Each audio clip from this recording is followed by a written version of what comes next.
Bueno, muy buenas noches para todos. En esta ya la quinta sesión de nuestro encuentro de metodología de la investigación.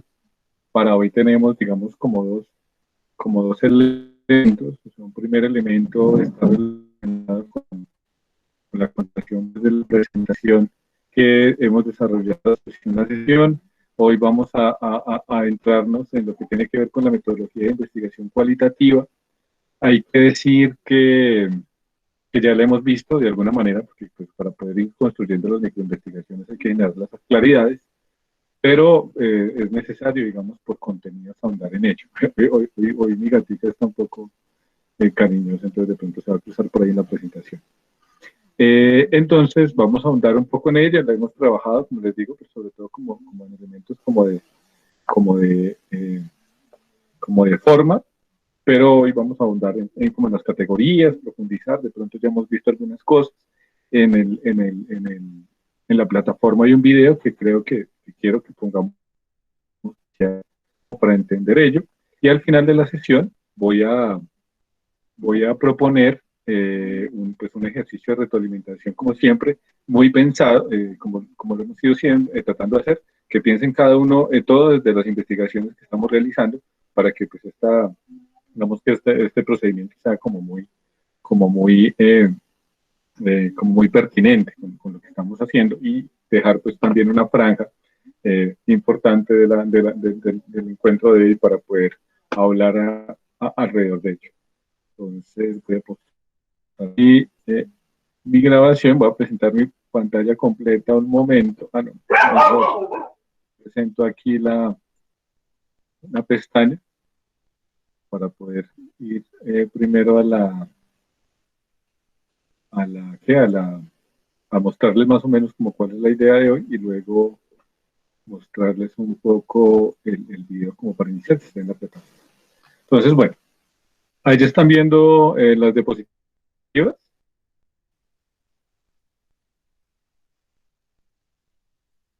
Sí, profe, ahí se ven. Listo, muchas gracias por responder. La actividad de cierre, ¿en qué consiste? Como ya hemos elegido, digamos, todo el tema de la pregunta, o sea, ya estamos como todo en la parte de diseño, elaboración y puesta en marcha de nuestros proyectos de investigación. Pues la idea de hoy es trabajar todo el tema de los referentes teóricos, ir construyendo, digamos, como las categorías conceptuales de nuestras investigaciones, y hacer, digamos, también hablar un poco sobre lo que tiene que ver como con el estado del arte. Les voy a explicar cuando lleguemos a esta parte sobre ello. Hoy no vamos a hacer, digamos, como pausa, sino que más bien cada uno habla de su investigación, de lo que lleva, de lo que ha ido como construyendo hasta ahora, y de una vez vamos mirando cuáles son los derroteros teóricos que se podrían construir, cómo poder indagar un poco en ello, y además de eso, pues trabajaremos eso de qué es eso del estado del arte que nos va a ir. Y además, para la tarea, digamos, que nos queda, es que ya empecemos con la redacción digamos, de nuestra investigación. Pues ya hemos ido como acumulando todo un camino, y ahí les comparto el tema de las normas APA para que nos vayamos enfrentando a ellas si no lo hemos hecho. Es tal vez como a veces es como un coco en los procesos investigativos para todos, pero que realmente si las aprendemos a manejar son un gran aliado para poder estar en todo este proceso investigativo. Entonces, eso es lo que vamos a hacer, digamos, como al cierre de la sesión de hoy. ¿Por qué les estoy postando eso? Para que vayamos pensando en eso, más o menos, cuáles son las categorías que estamos trabajando y cómo podemos conceptualizar teóricamente esas categorías. Igual, en la última parte de este encuentro la vamos a versar sobre ello. Entonces, bueno, antes de iniciar con la presentación de las diapositivas, como les decía, hay un video que está aquí en la plataforma para esta semana, que habla alrededor del tema de la propuesta de Orlando Falsborda, que la habíamos abordado un poco en la sesión anterior, si no estoy mal, cuando mirábamos metodologías, pero que hoy esta presentación es corta, son 6 minutos, si no estoy mal, 7. Y pues, la idea es ver el video, dialogar un poco acerca de él, y ya iniciar pues como con la presentación del día de hoy. Voy a silenciar mi micrófono para que no interrumpa, y me cuentan si de pronto tienen algún inconveniente con eso.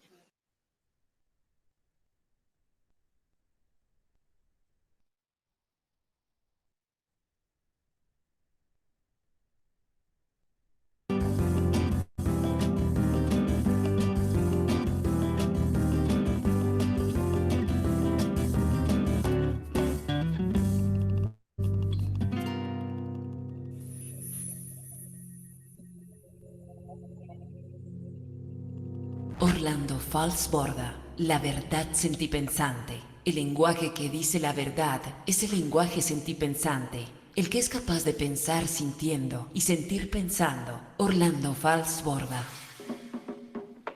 Los pueblos de las riberas, donde los ríos desembocan al mar, han desarrollado culturas anfibias que recrean los ritmos del clima, el carácter de la sementera, la fecundidad del rocío y el movimiento impredecible de los peces. Pueblos de aguas poderosas, como las del río Usumacinta, que se disuelve en el Golfo de México, como los amerindios de la desembocadura del Meschacebé o Mississippi, cuna del blues y del jazz, o como los pescadores a la orilla del río Sinú, entre la Mojana y el Golfo de Morrosquillo. Los zenúes, pobladores de este litoral desde hace 6.000 años, moldearon una cultura resistente, alegre y creadora, que sobrevivió a la diezma de la conquista, al mestizaje providencial, a la doma virreinal y a la explotación capitalista. Combinaron una hidrología generosa, una organización comunal persistente, pensar sintiendo.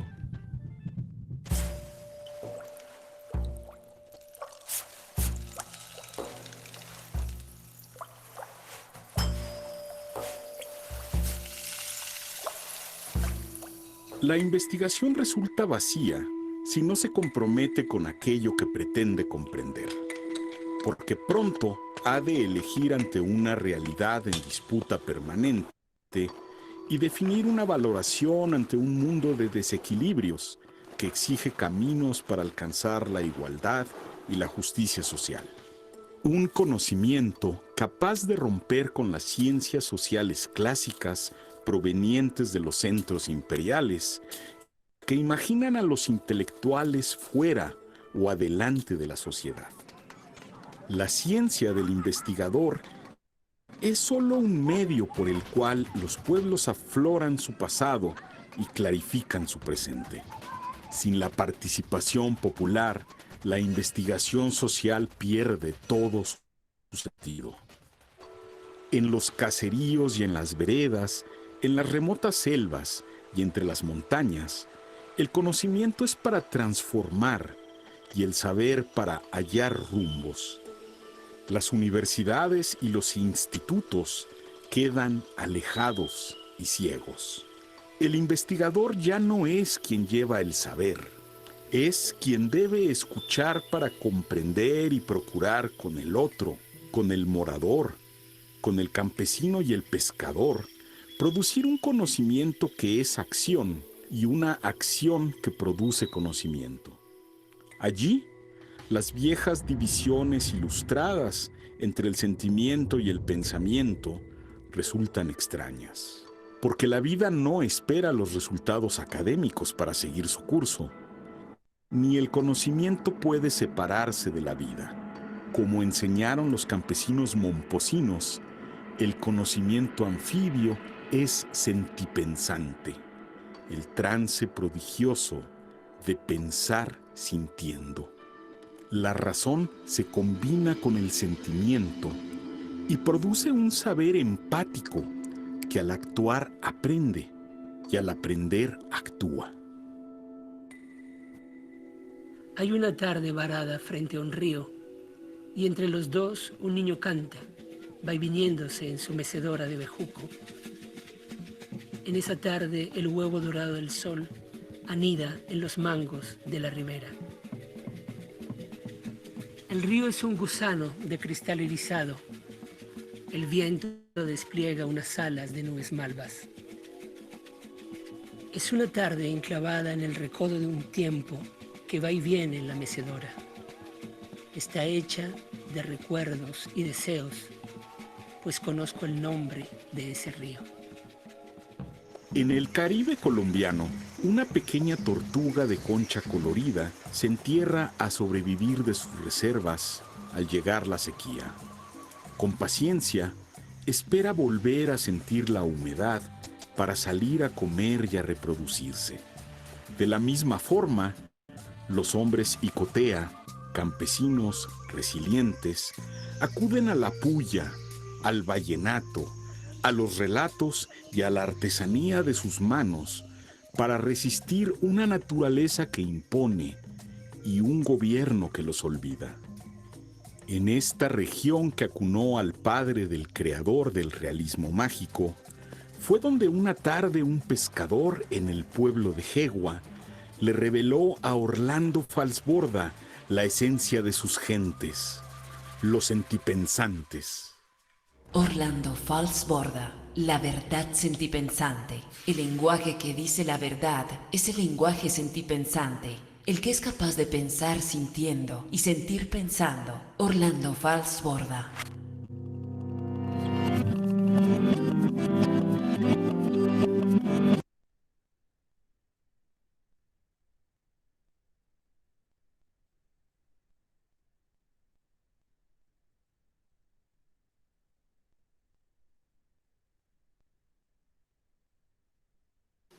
Bueno, no sé si hay algún aporte alrededor de este video. Creo que podemos hablar varias cosas al respecto.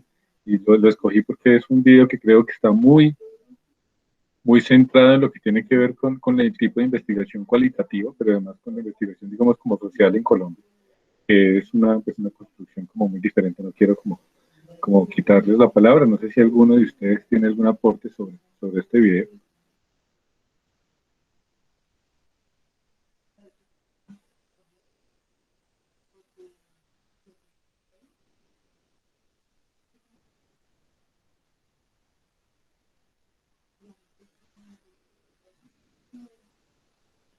Profe, Dime, Vladimir. el aporte mío es, pero lo que entendí es que Borda nos dice es que las culturas, dependiendo su sitio donde vivan y el ambiente en que nos rodea, así mismo se forma el pensamiento como tal de las personas en su comunidad. O sea, el pensamiento y la riqueza que hay en él se basa y se forma en sí en los sentimientos de lo que percibe el ser humano de la realidad que vive. Muchísimas gracias, Vladimir. Sí, eso es parte también de lo que está proponiendo, digamos, la investigación, lo que se llama la acción participante de Falsborda. Y es como la relación que hay entre el sujeto y el entorno, porque eso no se puede separar. O sea, no hay, nosotros somos parte de la naturaleza, bueno, lo vemos en otro seminario, pero para el investigador es muy importante reconocer eso. Entonces, no es como si yo cogiera, por lo menos en el marco de la investigación social cualitativa, el sujeto de estudio lo pudiera aislar del entorno donde está, y ese entorno tiene que ver con los afluentes. O sea, no es lo mismo si esa investigación lo hago con alguien de la costa Caribe o de la costa Pacífica, si lo hago con alguien del interior, porque todos esos entornos, esos temas como esos contextos geográficos, el mismo tema de la temperatura, o sea, si es de clima cálido, templado, frío, la fauna, la flora, porque eso determina las formas de alimentación. Todo ello influye en las personas, todo eso influye en nosotros, y un investigador debe tener siempre eso presente. Entonces ahí hay como una propuesta de Falsborda que también está como muy en clave de lo que tú estás diciendo. Entonces, gracias por el aporte, Vladimir. No sé si alguien más quiere aportar algo al respecto.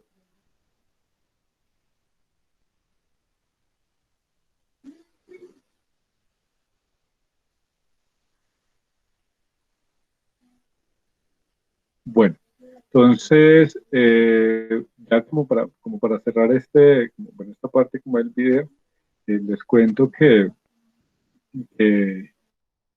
cuando hablo, por ejemplo, una de las frases, digamos, más fuertes de lo que tiene que ver con Falsborda es eso de lo de ser sentipensante. Pero eso no es algo que ni siquiera que se haya inventado él propiamente, sino que es algo que él escuchó cuando fue a la costa Caribe, escuchó eso en unos pueblos, creo que es en los Inúes, con los Inúes, si no estoy mal lo dice ahí, y él se dio cuenta que esa es como también la labor digamos, como de la academia. No es la razón. A veces nosotros creemos que la academia es la razón, pero resulta que no. O sea, la academia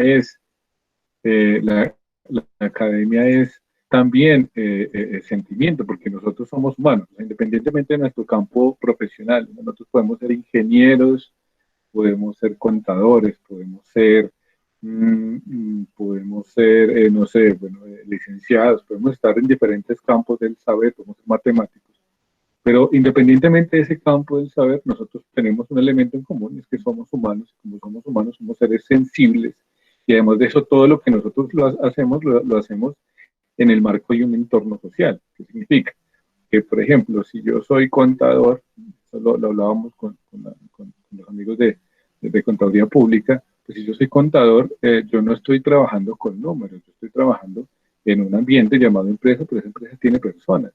Y el que un contador haga su trabajo eficientemente, pues lo que puede hacer es que una empresa funcione, pero no es la empresa como entidad abstracta, sino que puede generar mejores condiciones para las personas que están en esa empresa, pueda garantizar que haya más ingresos y eso tiene beneficios en el colectivo.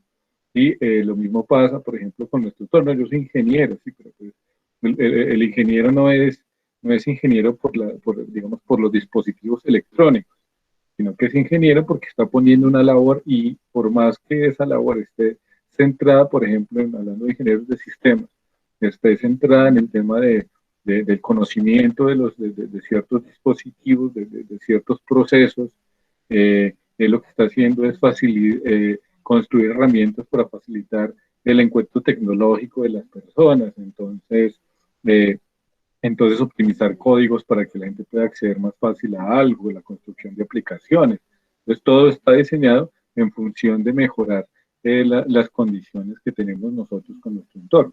Y Juan Borda, cuando habla de los sentipensantes, es eso, que nosotros, la razón no puede como disociarse, dislocarse del sentimiento. A veces parece que fuera así, como que no, para hacer una muy buena investigación usted tiene que alejar sus sentimientos, no, una cosa es no, alejar sus prejuicios, bueno, ahorita vamos a ir en ello, y otra cosa es alejar nuestros, digamos, como nuestros sentimientos, porque es imposible, porque nosotros no somos máquinas, no somos personas que sentimos, y eso, queramos o no, nos aplica y nos afecta como en todas las dimensiones de nuestra vida, sean profesionales, académicas, familiares, y eso también ocurre cuando se generan, pues, como las investigaciones de tipo bien sea cualitativo o cuantitativo.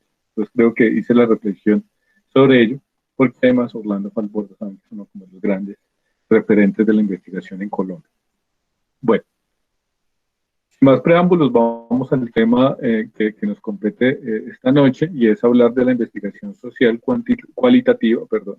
Entonces, lo primero es decir que es una metodología de exploración e indagación utilizada básicamente en las áreas de ciencias sociales. Esto es muy ambiguo porque esa separación que hay entre la investigación cualitativa y la cuantitativa, como si la una solo fuera posible para ciertas áreas, se ha ido revaluando muchísimo, más ahora que la mayoría de investigaciones son de tipo mixto, ¿sí? O sea, porque finalmente nos hemos visto que esa separación es útil en términos como metodológicos, porque le permite a uno saber en qué campo es más práctica una, pero que no significa que sea una camisa de fuerza, como que si fuera una separación indisoluble, y no más bien una separación pues, meramente metodológica. Bueno, pretende explicar las razones de los aspectos del comportamiento del individuo y los colectivos humanos. O sea, realmente la investigación social cualitativa está centrada en ello, en pensar, en explicar por qué se generan ciertos aspectos, por qué se generan ciertos comportamientos en los individuos y en los colectivos donde se mueven esos individuos, o donde, digamos, existen y coexisten esos individuos. Por ejemplo, si uno hablara de una investigación de tipo, digamos, como cuantitativa, yo podría hacer un análisis muy preciso de un comportamiento. Entonces yo digo, bueno, yo quiero analizar, por ejemplo, por qué el agua tiene cierta salinidad en este lugar. Entonces yo llego, cojo los materiales, analizo el agua y digo, el agua tiene esta salinidad porque resulta que más arriba hay no sé, ahí tal vez hay tal empresa textilera, estoy siendo muy hipotético, que vierte el agua ahí y hace que el agua más abajo pues tenga una salinidad mayor, o bueno, componentes químicos que no debería tener. El análisis cuantitativo es así. Mientras que el cualitativo diría, bueno, lo que me importa es cómo esa relación, por ejemplo, entre empresa y sociedad afecta al entorno de la sociedad y cuáles son las razones, digamos, que por qué la empresa hace eso, y por qué la empresa vierte esos residuos, y por qué, por ejemplo, no genera unas prácticas diferentes, dónde están las razones por las cuales ciertos individuos se comportan de esa manera.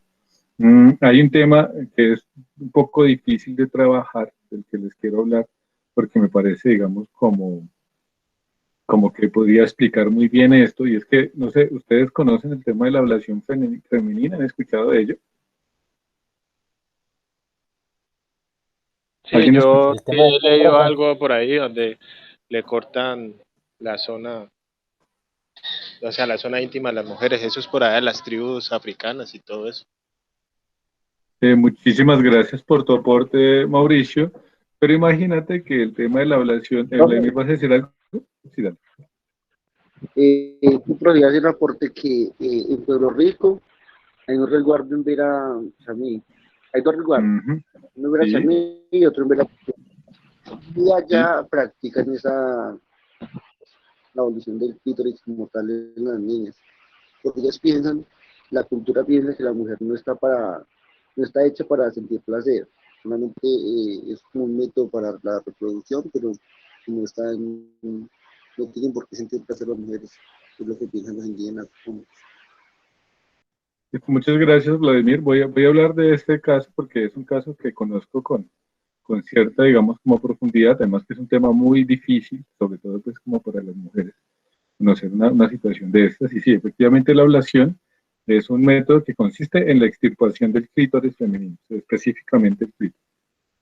Resulta que la ablación es una, digamos, como una práctica que se ha generado en ciertos pueblos de África hace mucho tiempo, pero hace poco, relativamente muy poco, se dieron cuenta que no solo se practica en esos pueblos de África, sino que aquí, en una de las comunidades emberas que están efectivamente asentadas aquí en Risaralda, se genera, también se tiene esa práctica desde hace mucho tiempo.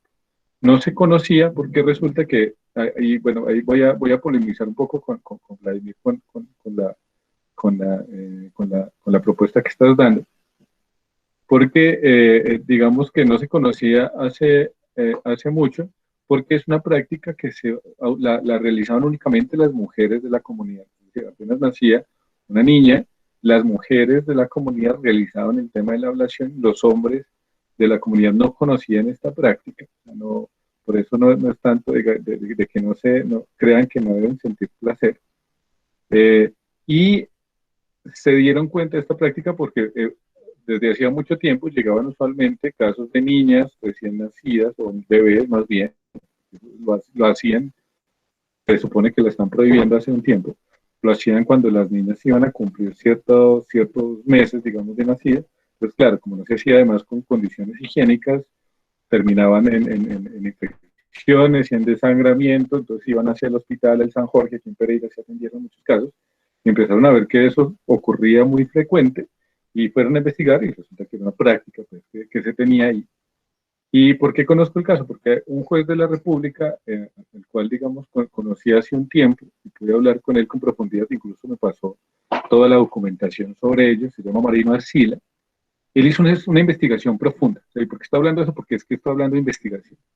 Él hizo una investigación profunda sobre el tema de la ablación femenina, porque además, como ahí ya hay otros elementos que empiezan a tener juego, que no es solo la práctica, sino que hay el tema de lo cultural, esos son elementos como muy complejizantes.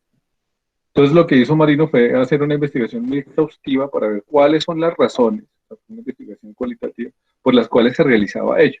Entonces dentro de las muchas causas, por ejemplo, estaba lo que decía Vladimir, que eso es una de las, digamos, como de las ideas que se tiene sobre ello. Resulta que cuando Marino empezó a indagar ahí, él lo hizo porque él era juez allá, él era juez ahí en Pueblo Rico, y pues empezó a acercarse a lo que sucedía, estuvo pues como mucho tiempo en esa zona. Y entonces él empezó a indagar sobre ello y se dio cuenta que muchos hombres no conocían eso, es decir, no conocían que las mujeres les extirpaban el clítoris porque creían que las mujeres eran así. Entonces empezó a hacer unos estudios, a buscar que esas investigaciones se habían haciendo, llegaron varios antropólogos y sociólogos, bueno, llegaron pues varios académicos a averiguar sobre ello. Resulta que las posibilidades se encontraron como dos o tres grandes hipótesis, porque todavía se está por revaluar el por qué se generaban esas prácticas. Porque además hay una... muy bien, Vladimir. Esa es una de las grandes hipótesis que se tiene. Porque además hay un elemento que tiene eso, es que todas las prácticas que nosotros tenemos culturales siempre deben estar aunadas, digamos, como a una razón. Por ejemplo, en las culturas africanas, donde se practica ello todavía, se me escapa el país, se me viene a la cabeza Etiopía, pero no estoy seguro. Donde se realiza eso, pues se hace es porque cuando la niña nace, se cree que el clítoris es un pene, y entonces lo extirpan para evitar que le crezca un pene para poder tener, digamos, hombre y mujer.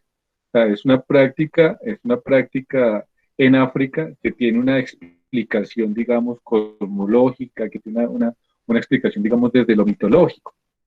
Ah, muy bien. Entonces, de pronto podemos hablar también ahí como de marino.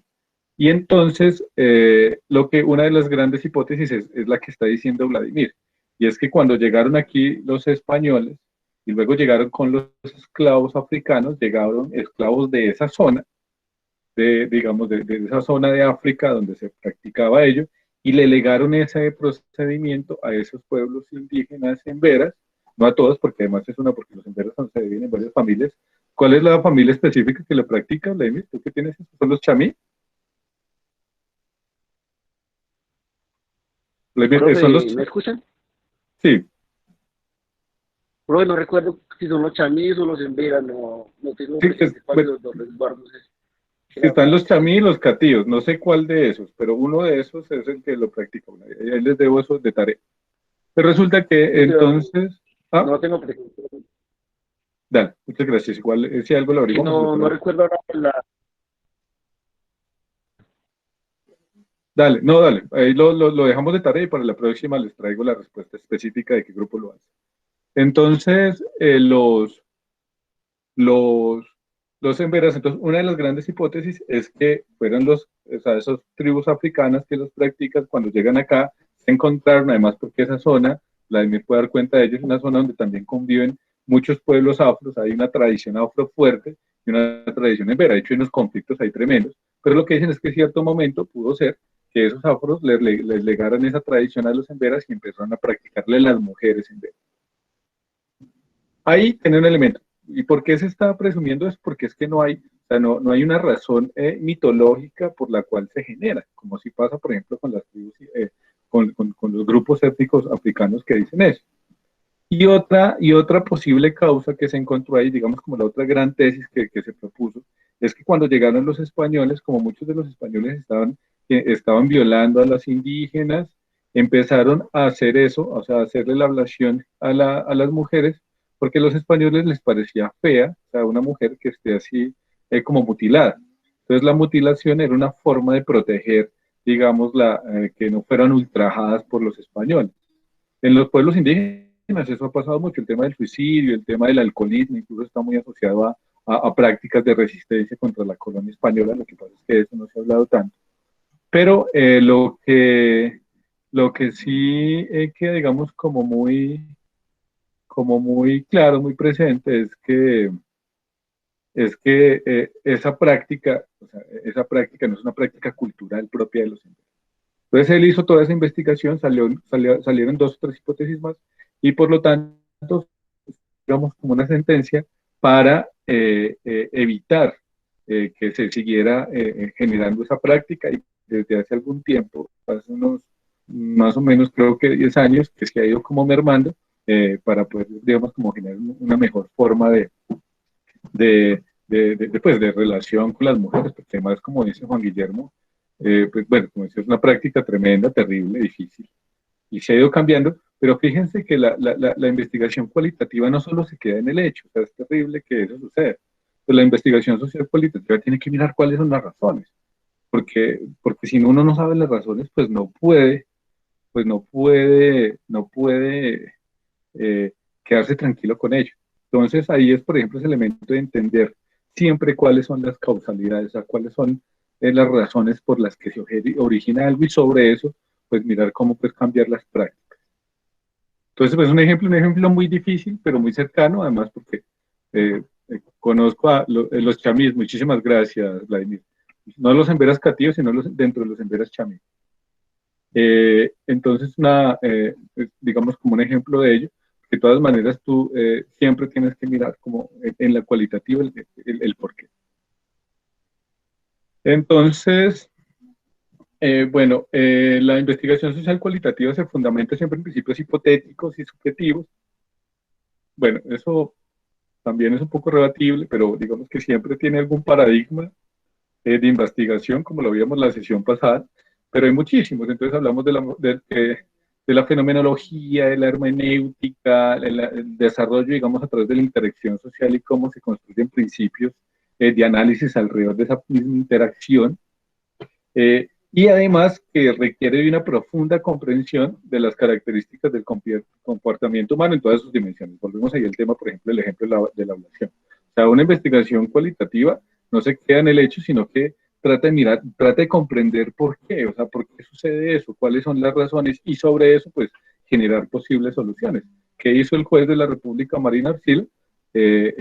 Analizar ello y sobreanalizar ello. ¿Cuál es la solución? No, esta práctica debe evitarse porque no es una práctica, o sea, no es una práctica asociada a la cultura propia de los emberas, sino que es una práctica asociada, digamos, al tema de la colonia. Y como está asociada a la colonia, pues ya hay una intervención, digamos, externa que genera esa práctica, por tanto, es necesario una intervención externa para que se evite esa práctica, o obviamente tratando de generar pues diálogo con la comunidad para hacerlo de la mejor manera posible, y creo que sí lo logra. Entonces, ¿alguna duda hasta aquí? ¿Algún aporte? No sé, de pronto Vladimir o Juan Guillermo, ¿algún aporte sobre esto? Profe, Dale, Vladimir. pues la hipótesis que él decía ahorita, la hipótesis que tenía ahorita de que los hombres decían pues que ya no sentían placer, supuestamente ellos dicen eso, pues es una hipótesis también que hay, que ellos siguen a otro Dios aparte de Jesucristo con el catolicismo. No recuerdo el nombre de ese Dios de ellos, pero dentro de las creencias de ellos, supuestamente ese Dios es el que dice que las mujeres no están para sentir placer, que el hombre es el que puede sentir placer dentro de las relaciones sexuales como tal.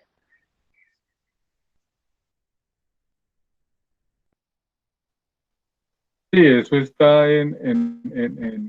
creo que eso también está dentro de unos pasajes bíblicos, no sé si Antiguo o Nuevo Pensamiento, Antiguo o Nuevo Testamento, pero igual, si por ejemplo tú lo miras desde ahí, eso es una práctica cristiana, por lo tanto, es una lectura a partir de la llegada de la colonia española. Entonces, lo que uno mira ahí es, dentro de todas esas posibles hipótesis por las que se genera la ablación, yo estoy diciendo, digamos, como las más fuertes, que fue las que llegó Marino luego de un, digamos, como un análisis muy exhaustivo, es que independientemente de todo no hay como justificación de ello, porque no hay digamos, como un elemento cultural sujeto a esta práctica. Que además, pues si nosotros lo miramos desde ya como esa occidentalización que tenemos, pues es tremenda, pero que si uno mirara, por ejemplo, desde esos grupos en África, que sí tienen por lo menos un enraizamiento en otras lecturas, sería más complejo. Aquí lo que decimos es, como no lo está, pues el procedimiento cuál es, mirar cómo se interviene nuevamente para hacer que esa práctica no se siga generando, y creo que ha sido como positivo en el sentido que se ha ido como disminuyendo. Pero bueno, vamos a seguir, porque creo que pues, todas estas... dime, ¿qué vas a decir? Dime, No, Juan Guillermo. profe, pues sino que como pues practicaban eso para no sentir placer, pues la pregunta es, ¿será que practicaban algo más para no quedar embarazadas?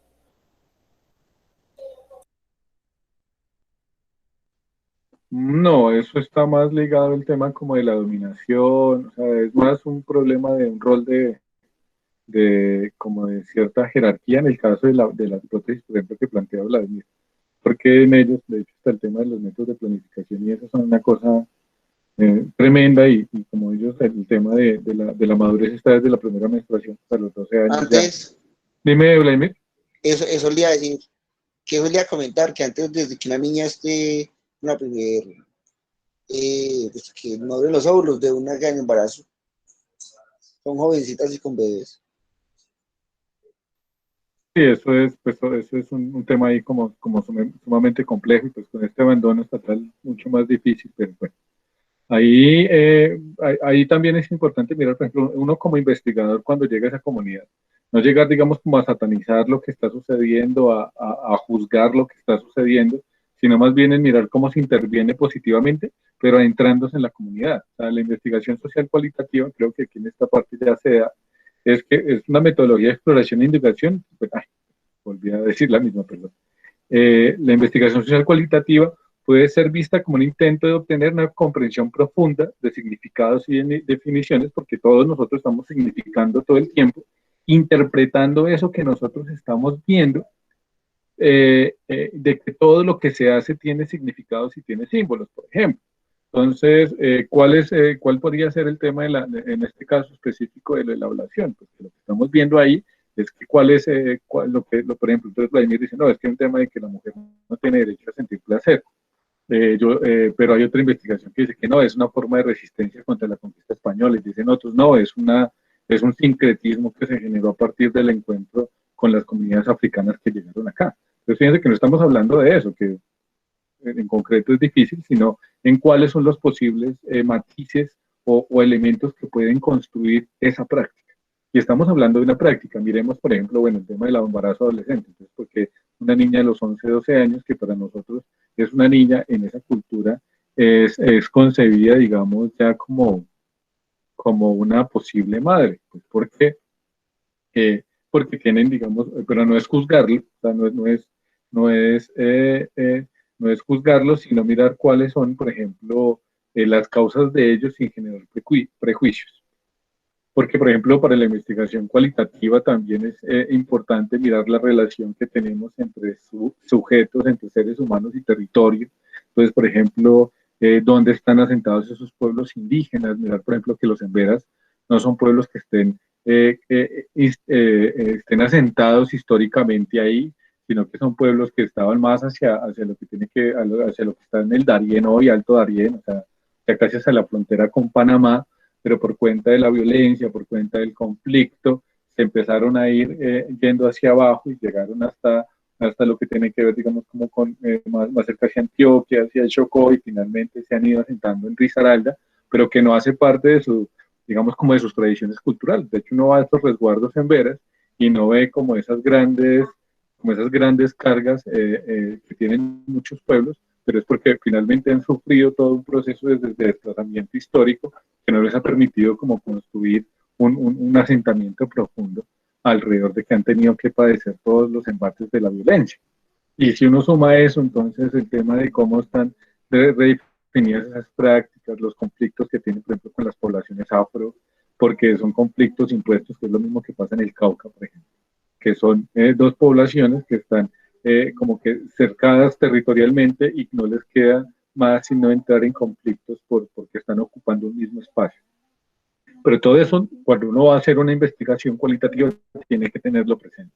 Si yo llego a juzgar, a decir qué práctica tan abominable, que como así que niñas están quedando embarazadas desde el principio, yo no estoy defendiendo ello en absoluto, sino que si no, uno puede llegar con eso, sino que primero tiene que llegar a adentrarse, conocer esas relaciones, escucharlos, y ya sobre eso empezar a mirar, digamos, construir cuáles son los matices, cuáles son, digamos, las cualidades de ese conjunto que caracterizan pues ese fenómeno que yo estoy estudiando, o sea, cuáles son los elementos, las cargas de ellos, ¿sí?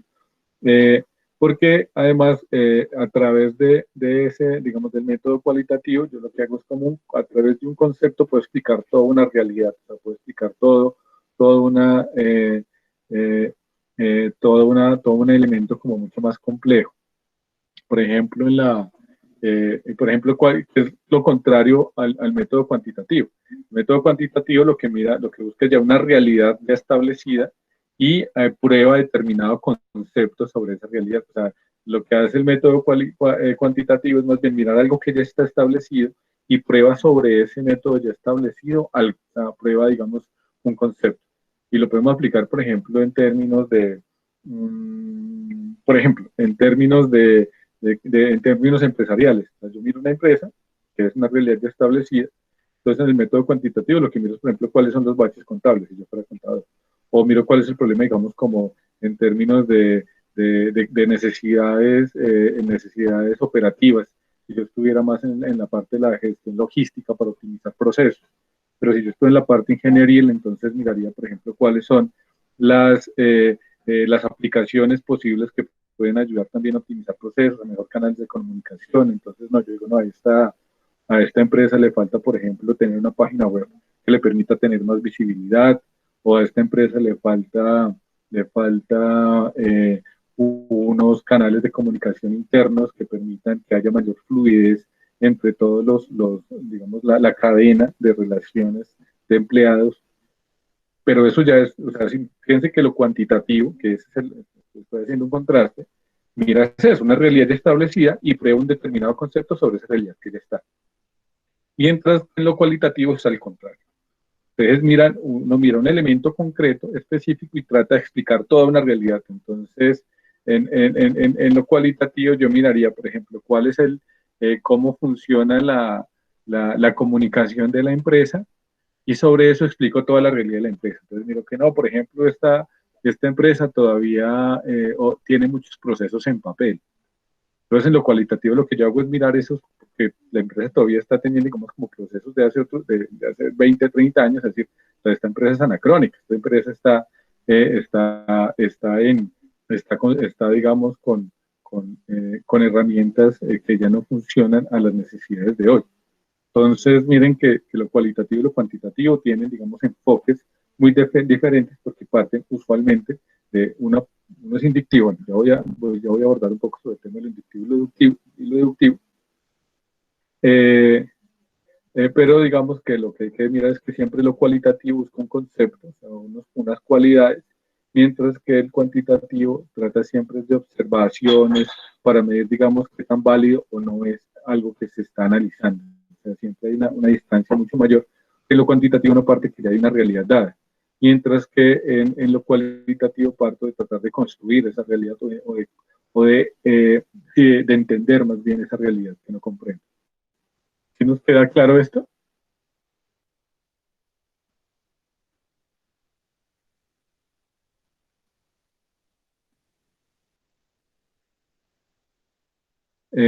Ya si quieres, ahorita hablamos un poco sobre ese tema, Juan Guillermo, cuando volvamos ahí, pero nos queda clara la diferencia, digamos, como entre cuantitativo y cualitativo. Sí, profe. Listo, muchísimas gracias por responder, Vladimir y Juan Guillermo. Ahorita, digamos, como que terminamos esta parte y si quieres vamos ahí a hablar un poco sobre eso. Muchísimas gracias, Estefanía, también por responder. Entonces, bueno, ya como con esta parte de elementos hay algo que elegí, digamos, trabajar, es que son 10 características de la investigación cualitativa. Recuerden que muchos de ustedes han elegido investigaciones cualitativas y tienen que mirar que efectivamente sus investigaciones estén basadas en estas cualidades que voy a estar como presentando acá. Entonces, ¿cuáles son esas cualidades que se plantean? La primera, que la investigación es inductiva, que es lo que les digo, que siempre usualmente parte de algo particular y va a lo general. Entonces, como a través, por ejemplo, de una situación concreta, como la ablación, explico yo toda una relación, por ejemplo, miren ese tema, estamos hablando de la ablación, es un elemento concreto, físico, como a través de la ablación puedo explicar yo cómo, por ejemplo, a través de eso yo puedo explicar el tema de los impactos negativos de la conquista española en los pueblos de América, porque estoy diciendo que es una práctica que está ligada a eso. Entonces, si uno va a buscar un rastreo, una explicación profunda, y llega que todas las posibles opciones que ahí están diseñadas en ellos, pero eso, por ejemplo, hay que mirarlo. Hay que mirar que, además de todo lo que sabemos del saqueo, bueno, hay unas lecturas ahí muy profundas de eso, pues además de eso también está haciendo eso, genera unas prácticas lesivas en la mujer por imponer, digamos, otras formas culturales, otras formas de entender la realidad, imponerlas de cierta manera o llevar al extremo a las comunidades. Y entonces miren que a partir de esa práctica puedo explicar un todo, llamado por ejemplo conquista española. Entonces cuando me dicen, no, es que la conquista española fue positiva, uno dice, bueno, pues entonces fíjense que esta práctica de este pueblo está mostrando un elemento muy negativo de la conquista. Bien sea porque es una mala lectura del cristianismo, porque puede ser, o bien sea porque es impuesta por un pueblo que venía traído, esclavizado por los españoles, o puede ser porque es una forma de resistencia de los indígenas a esa misma colonia. Dime que las tres opciones que tengo, las tres son lecturas negativas de la conquista, en clave, obviamente, de complejizar y problematizar. Entonces, por eso se habla que siempre es inductivo, como a partir de algo concreto, puedo usar un ejemplo un poco más, digamos, más cotidiano. Por ejemplo, en las investigaciones que estamos haciendo. Entonces, alguien está haciendo una investigación de acá, creo que sobre el tema de la felicidad, ¿no? Si los niños son felices o no. Pero entonces, ¿cómo puede hacer uno eso? A través de, por ejemplo, de los juegos de calle. Entonces, yo analizo si los niños de hoy juegan el tapo, juegan la lleva, juegan trompos, juegan a las canicas, no sé, juegan, no sé, a, al escondite americano, todas esas cosas que hacíamos nosotros cuando niños, Ladrón y Policía, Tintín corre, corre. Y a través de esas cosas concretas que son los juegos que teníamos nosotros de niños, mirar o hacer un análisis muy complejo de cómo son niños de hoy, es decir, cómo conciben la diversión los niños de hoy. Entonces, miren que es una investigación que se está haciendo acá, bella, además, que me parece muy bella, pero que es una investigación que permite redefinir de cierta manera ciertas categorías. Pues bien, como de algo muy particular, como qué juegan los niños hoy, como qué jugábamos nosotros antes, se está tratando de analizar algo mucho más general, como qué es cuál es el concepto de diversión y de felicidad hoy en los niños. Entonces miren que las investigaciones cualitativas permiten eso. Siempre en la investigación, por eso hablábamos es un poco más, bueno, vamos al segundo, perdón. La investigación cualitativa, el libro siempre ve el territorio y el ser humano desde una perspectiva holística. ¿Qué significa holística? Desde la totalidad. Entonces, que uno no es una muestra extraña, que uno no es una burbuja, que uno no está analizando un vacío, un objeto inamovible o diferente, sino que hay una totalidad. O sea, que todo lo que yo hago tiene como cierta repercusión, una especie de lectura a partir de... Ustedes han visto lo que se llama el efecto mariposa. Ustedes saben qué es el efecto mariposa.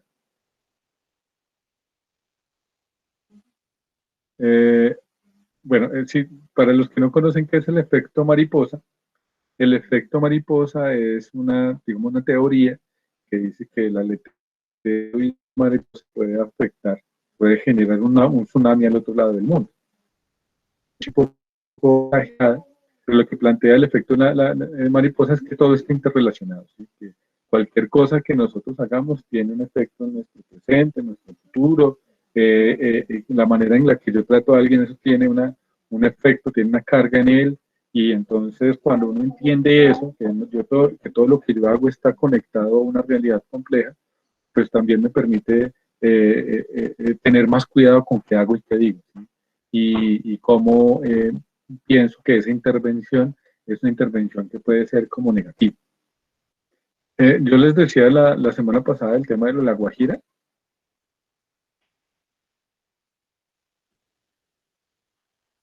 Nosotros hablamos de los guayú la semana pasada, el viernes, de la Guajira. Sí, profe. No, profe. No, a ver, entonces les voy a contar un poco ese tema de lo de los guayú y la Guajira.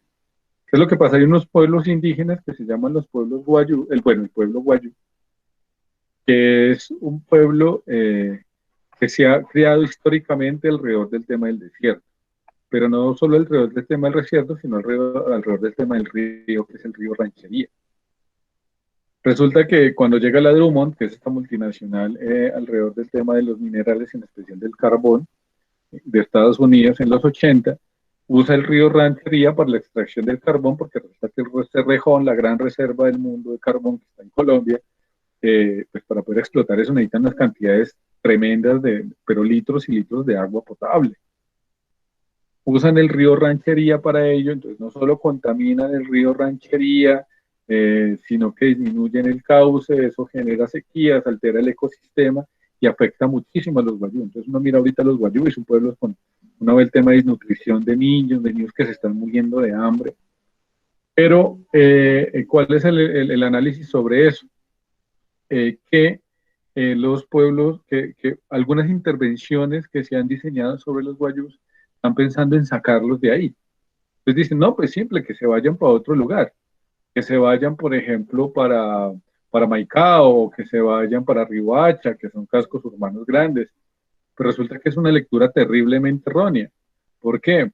Porque ellos son un pueblo que toda su cosmogonía, o sea, su tradición milenaria, porque es un pueblo que está aquí mucho antes de que llegaran los españoles, toda su tradición, o sea, su constructo, se ha hecho alrededor del tema del río y el desierto. Sus formas de habitar y entender el mundo están así. Entonces, si uno saca los guayú, digamos, del río Ranchería para solucionar su problema, digamos, de inanición, pues lo que está haciendo es acabar, es matar a los guayú, pero matarlos no porque mate uno de las personas, sino porque mata su cultura. Entonces ya no van a ser, eso es lo que se llama aculturación, por ejemplo, o transculturación. Y eso es terrible porque finalmente lo que ellos necesitan es que se les respete el río, que ellos puedan seguir habitando el río como lo han hecho durante miles de años. Y es más, por ejemplo, con los guayús se han generado unos debates muy curiosos, porque los guayús, ahí también está la frontera, digamos, como entre Colombia y Venezuela, pero resulta que los guayús no tienen esa concepción geográfica, o sea, ellos no son ni colombianos ni venezolanos, ellos son guayús, y su río pasa por Venezuela también. Entonces ellos transitan por ahí y los preguntan, ¿ustedes de dónde son? Pues, ¿cómo así? Es que eso no es mi problema, porque es que mi construcción cultural está mucho antes de que se construyeran esas figuras geográficas que hacen parte de algo, además que es muy reciente, porque nosotros llevamos menos de 200 años con esa estructura geográfica, con esa separación geográfica, pero tratamos de imponer esa lectura que no es una lectura de ellos. Entonces fíjense cómo a través de un análisis como de los guayú puede uno entender esos temas y no irnos tan lejos o a elementos como tan profundos. Miremoslo con lo que pasa aquí con los desplazados. Entonces uno ve desplazados que están que están, por ejemplo, a la orilla, que están como en los márgenes de la ciudad, que están, por ejemplo, a la orilla de los ríos, en lugares, digamos, como de riesgo. Y entonces llega alguna entidad, dicen, ustedes se tienen que ir, y los intenta desalojar, generan líos. No, entonces lo que vamos a hacer es moverlos para otro lugar en unas casas de interés social. Hace un tiempo, por ejemplo, estuve cercano a uno de esos procesos, no sé si les había contado también ahí, en una invasión que queda en la orilla de la vieja carretera a Marsella, que es en Bosques de Combia, que se llama Bosques de Combia, y resulta que es una invasión que queda ahí al lado, a la orilla del río Tun, ya llegando como hacia quien va, como en la parte de abajo del Cocinario López, como en Acederos, pero más abajo, que uno llega hacia allá y hay un puente como que llega a Combia, que va al Matadero, y ellos están primero en la ladera del río, segundo en una parte donde el río ya está muy contaminado porque ya ha pasado por todo Pereira, es un río con condiciones de salubridad muy delicadas, pero además de eso, en unas inclinaciones, la mayoría de las casas están pues puestas con pilares de guadua, con mucho riesgo de caídas, de derrumbes y demás. Y el tema de esas comunidades es que una vez estaba hablando con uno de los dirigentes de allá, un señor campesino ya octogenario, ya de 80 y algo de años en esa época, y me decía, Eduardo, lo que pasa es que yo soy campesino, o sea, toda mi vida he aprendido y lo único que yo sé y quiero hacer es el campo, cultivar la tierra, y efectivamente él ya tenía sus marranitos, tenía su huerta bien organizada, sus plátanos. Dijo, a mí me quieren llevar a un barrio, a una casa que ni siquiera tiene patio, y me decía, ¿y yo qué voy a hacer? O sea, ¿yo qué voy a hacer si yo soy campesino y lo que yo necesito es un pedacito de tierra? Y él dijo, a mí llévenme a otro lado, yo entiendo, pero déjenme en un espacio donde yo pueda ser yo. O sea, y eso suena hasta redundante, pero no lo es. Porque o sea, la investigación social siempre debe entender cuál es la realidad del otro. Pero como uno usualmente no hace eso, entonces llega, no, es que yo le estoy ayudando, y lo que hace es meterlo al río, meterlo a la ciudad, perdón, sacarlo de ese espacio, ¿y qué hace? Pues, lo que está haciendo es matarlo, porque realmente estoy a llevar a alguien que toda su vida, un señor de 80 años, solo ha cultivado el campo, llevarlo a las malas a la ciudad, a que no tenga nada que hacer, a que se deprima, a que se enferme, a que termine en la marginalidad, porque termina vendiendo el lugar, perdiendo el dinero y pues casi que en condición de calle. Entonces fíjense que la mirada cualitativa siempre tiene que ser mucho más compleja, porque tiene que entender el otro, no mi realidad, no lo que yo creo, sino cuál es la realidad del otro, y sobre eso mirar cómo puede intervenir en esa realidad sin que eso sea negativo, sino que sea positivo para él, porque obvio yo soy sensible de lo que pasa, pero es una sensibilidad que no es una sensibilidad, digamos, que parte desde el egoísmo, desde lo que yo creo, sino que es una sensibilidad que debe estar aunada, sí o sí, a entender el otro. ¿Qué es lo que el otro propone? ¿Qué es lo que el otro dice? Y sobre eso, mirar cómo yo lo transformo y cómo yo puedo, digamos, como intervenir en él. ¿Nos queda claro, por ejemplo, esa parte? Sí, profe. Listo. Muchas gracias. Sí, profe.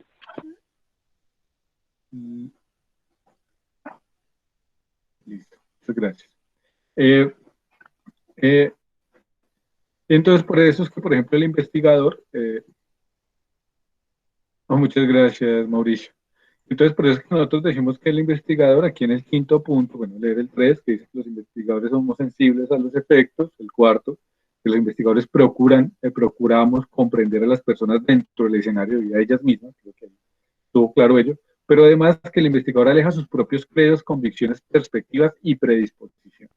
O sea, ¿por qué? Porque si uno va desde ahí, pues termina construyendo una realidad desde su idea de que es ayudar, pero puede ser hasta mucho peor. ¿Cómo es cuando dice que es mucho peor que la cura que la enfermedad? Que es de esos dichos que tienen pues las mamás y las abuelas, que es muy cierto en la parte de la investigación. Si uno no, si uno no aleja sus credos, sus convicciones, si uno no comprende a las personas desde la vida de ellas mismas, puede terminar haciendo que la cura sea mucho más nociva, mucho más dañina que la propia realidad de las personas que están ahí. Entonces, bueno, ya, digamos, como y en esta última parte, ¿cuáles son los otros 5 puntos o las otras 5 características entonces? Entonces tenemos una sexta que dice que en la investigación cualitativa todas las perspectivas son valiosas. La investigación cualitativa es una investigación, digamos, que requiere que nosotros siempre tengamos como la mente muy abierta. ¿Qué significa tener la mente muy abierta? El mirar cuáles son todas las perspectivas que se tienen, cuáles son, digamos, como las posibles visiones que hay sobre algo y valorarlas como posibles. ¿Sí? Fíjese, por ejemplo, que aquí yo he dado 2 hipótesis y Vladimir dijo, no, pero que también está esa tercera.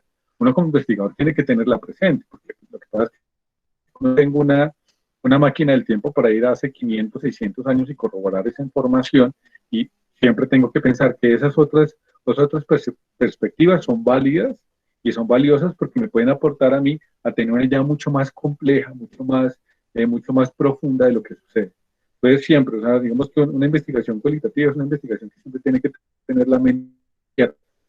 Y yo estoy en el marco de un proceso de este tipo, no cerrarme a explicaciones como muy cerradas, muy simples, porque eso no me va a servir. O sea, porque digamos que la investigación simple, que puede ser útil, digamos, como en lo cuantitativo, porque lo cuantitativo es de solucionar problemas de lo concreto. O sea, lo cuantitativo es la empresa la que te está diciendo, necesito saber cómo mejorar la contabilidad. Entonces, imagínense uno en una empresa tratando de optimizar, por ejemplo, el software contable, y uno mirando las posibilidades de lo complejo, ¿no? Ahí te necesitan eso para allá, y entonces uno obviamente tiene que pensarlo desde lo más simple y aplicado posible. Pero en lo cualitativo no, lo cualitativo es complejicemos eso, o sea, pensemos qué posibles perspectivas hay, porque eso garantiza que lleguemos a una interpretación, digamos, mucho mayor de lo que sucede.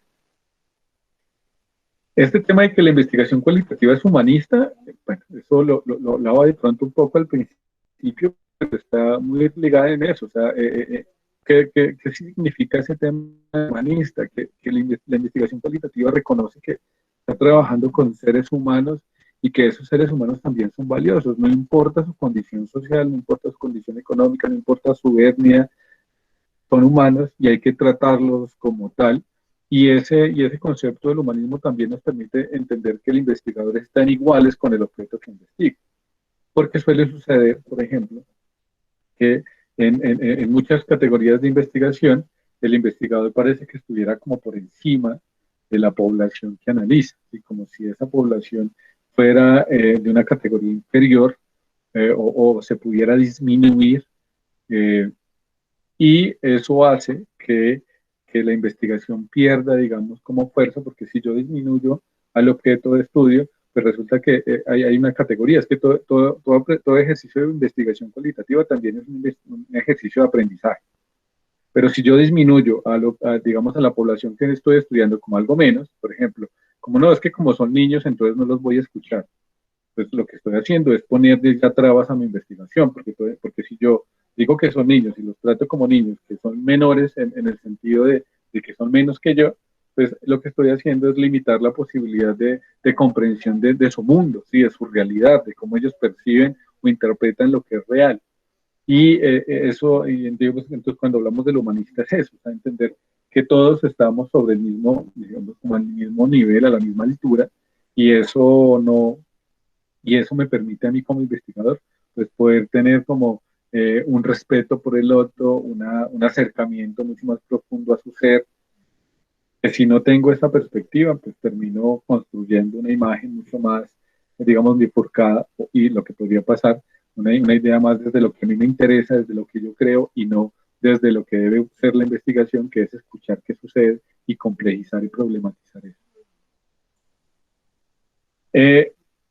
El octavo punto es que, por ejemplo, la investigación cualitativa enfatiza la validez en su investigación. ¿Qué significa? Que si yo hago una investigación cualitativa, es porque yo quiero que eso sirva para algo, o sea, que yo digo que esa investigación es válida, ¿sí? O sea, que estoy haciendo eso no porque es una tarea, no porque es una materia, no porque es un trabajo con el que me voy a graduar de la universidad, sino porque para mí eso que se está investigando tiene validez, o sea, tiene una carga de validez importante, y es también reconocer lo que se está haciendo, o sea, no es como que yo estoy haciendo eso porque, que es cualquier ejercicio, yo ya lo quiero terminar, sino que también debe darle importancia a lo que se está haciendo, porque eso también da como la trascendencia del impacto de la investigación.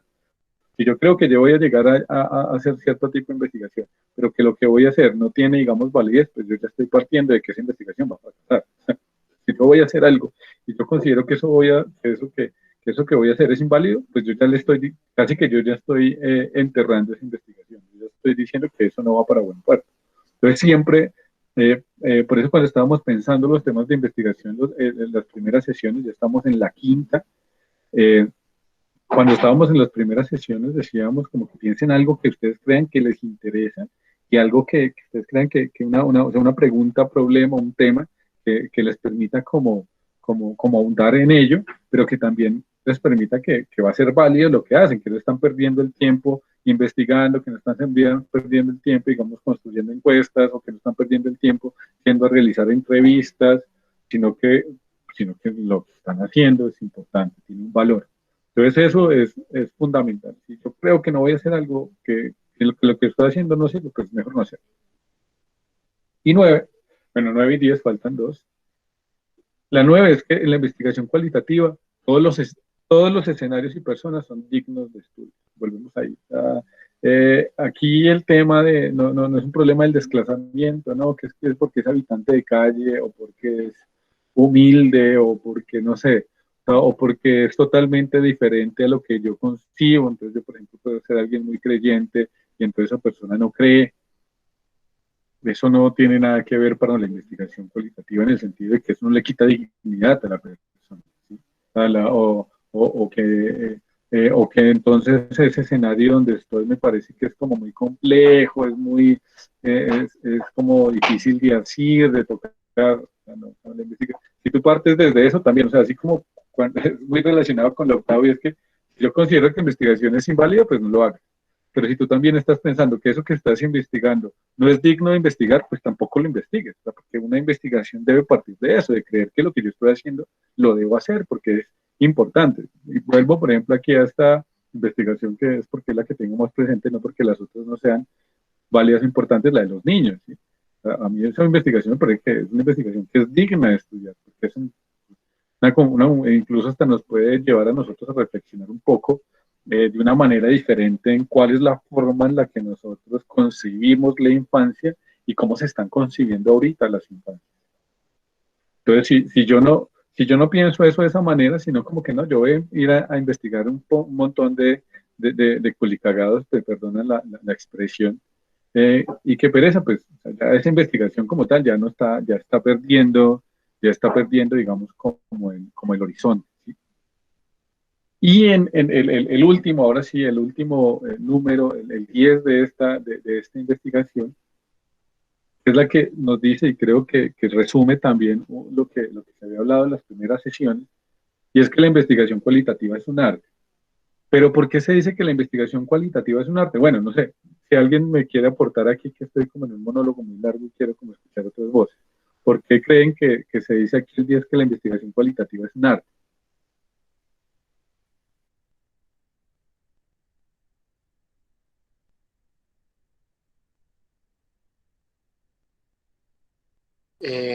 Pues el hecho de, de tomar varios puntos de vista, de ir armando algo, de ir concretando algo, o sea, de moldear una idea y de tener en cuenta muchos factores, ¿no? Y pues no cualquiera tiene la capacidad de hacer eso, o sea, o sea, la idea es investigar y la idea es encontrar algo, encontrar un objetivo para esa investigación, ¿no? Y que realmente le sirva. Pues, no sé, eso es como mi punto de vista. Muchísimas gracias, Mauricio, muy, muy valioso tu aporte. Que recojo como a ver quién más interviene y seguimos como andando sobre ello. ¿Quién más tiene una idea sobre eso de que la investigación cualitativa es un arte? Bueno, dice Daniel aquí en los comentarios. Yo creo que es porque se toman hasta los detalles más mínimos que nos encontremos. Muy bien, muy, muy interesante esa lectura también que estás haciendo ahí. No sé, ¿alguien más ahí que quiera como también aportar? Esta ya es la última parte de la diapositiva, entonces quisiera escucharlos un poco antes de ir a eso de mirar hecho. Dice Vladimir, porque cada investigador moldea y crea siempre investigaciones diferentes que son únicas. Muy bien, Vladimir, muy, muy, muy, muy cerca a la respuesta, digamos, que nos plantea aquí este tema. ¿Alguien más? Bueno, vamos a ir entonces con estas tres intervenciones. Sí, hay, digamos, muchos elementos de lo que se puede interpretar con este tema de lo del arte, pero uno de los elementos tal vez como más importantes de ellos es entender que por más que nosotros construyamos pautas metodológicas, por más que nosotros tengamos unas rutas claras, diseños específicos y estandarizados, cada investigación es diferente, ¿sí? Y cada cosa nos puede encontrar como en un momento nuevo, ¿sí? Como lo decía tal vez Zuleta en los primeros textos que leímos, cuando hablaba del tema del fetiche rigor metodológico, como decir, bueno, si investigar fuera pues tan fácil, pues todo el mundo, ya todo estaría dicho, ¿no? La investigación siempre tiene oscuros, ¿sí? Siempre hay grises, siempre hay zonas que uno no conoce y que tiene que recorrer, y eso hace que la investigación sea arte, porque muy bien, como lo dice creo que Vladimir ahí, o sea, porque uno siempre crea, porque toda investigación es única, ¿sí? Porque por más que uno tenga un estándar, por más que uno tenga una forma, siempre cuando se llega a un proceso de investigación van a haber cosas que para las que no están preparadas, o sea, no hay una guía que te diga un paso a paso, un recetario de cocina, como hacer dos de agua por uno de arroz, sino hay un tema y es que el, el proceso siempre va a ser diferente, independiente, y eso hay que entenderlo también. Es algo que siempre nos está llevando a nuevos horizontes y nos enfrenta a nuevos elementos. Muy bien, Vladimir dice que cada instante somos un ser nuevo, esto debido a todo lo que aprendemos y nos transforma, claro, y es bien, como la realidad siempre se está transformando, pues es imposible crear, poder entender la realidad de la misma manera, porque como la realidad cambia, siempre hay nuevas formas de entender esa realidad, y eso pasa también en las investigaciones. Más, yo puedo hacer podemos hacer, aquí no ha pasado, creo, pero en otros grupos de metodología, tengo uno de investigación contable, tengo otro grupo de metodología los martes, y ha pasado que hay varias personas que han escogido el mismo tema y lo han aplicado hasta en poblaciones muy similares, pero los resultados de la investigación son totalmente diferentes.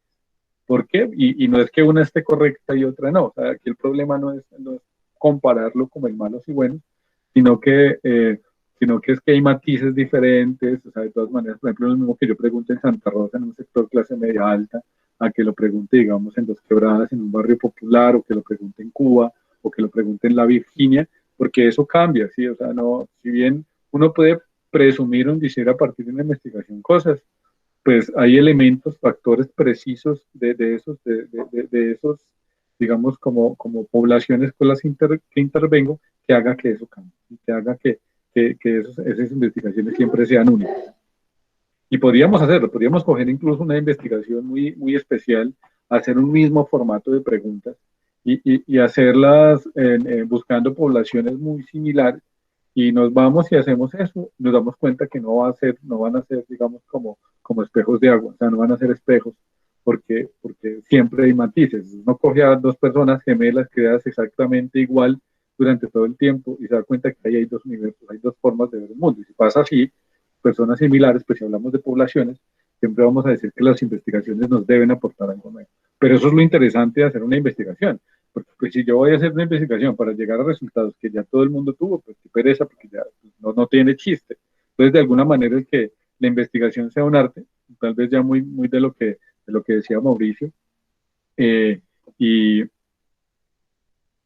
y Daniel, y es que esas investigaciones nos deben aportar los elementos, nos deben aportar, digamos, como que nos deben transformar también a nosotros, y que nos permiten interactuar de diferentes formas, reconocer diferentes elementos, pero también que uno se preocupe entonces que en la investigación pueda tener hasta los últimos detalles, hasta el último elemento que me permita poder, digamos, como comprender, si bien es imposible comprender el todo de manera absoluta, es intentar llegar a él, así nunca lo haremos, por lo menos estar lo más cerca de eso, estar lo más cerca de esa comprensión del todo y de la totalidad. Es la búsqueda de la investigación, una búsqueda que nunca se da, pero que siempre está como ese camino, y eso también es digamos, lo interesante, porque hace que uno siempre se renueva. Es más, por toda conclusión de una investigación surge una nueva hipótesis, ¿sí? Entonces, yo hago una investigación alrededor de cómo, por ejemplo, impacta el COVID a los estudiantes en el marco de la virtualidad. Hago toda una investigación alrededor de ellos con una población, termino y hago unas conclusiones, y en esas conclusiones hay nuevas preguntas. Y todas esas nuevas preguntas son nuevas hipótesis para nuevas investigaciones. Entonces parece que si uno piensa en la investigación parece que es algo como que se va como ad infinitum, o sea, que siempre está creciendo, que siempre está haciendo como telarañas de búsqueda, y a partir, digamos, de esa misma investigación puede llegar alguien y contrastar y reconstruir esa versión a partir de otra lectura que yo no había visto, que el investigador en su inicio no vio, pero que de todas maneras es importante, porque si no hubiera sido desde ahí, el otro investigador no había visto ese vacío, ¿sí? Por ejemplo, eso pasa mucho en la investigación histórica. Les voy a dar un caso, por ejemplo, de investigación histórica para explicarles un poco ello. Resulta que en la historia hay algo que se llama siempre silenciamiento. Y es que cuando uno cuenta algo en la historia, siempre está ocultando otra cosa. ¿Por qué? Porque como uno saca a la luz algo, pues cuando uno saca eso a la luz, hay muchas otras cosas que no se van a ver, porque yo lo puedo analizar, o sea, ese tema de la historia total o la historia absoluta, pues no tenemos elementos para hacer eso, para una reconstrucción total de la historia. Entonces, lo que uno hace es cuando uno escoge un tema a investigar, pues uno saca a la luz unos elementos, pero sacar a la luz esos elementos resulta que está dejando otros escondidos.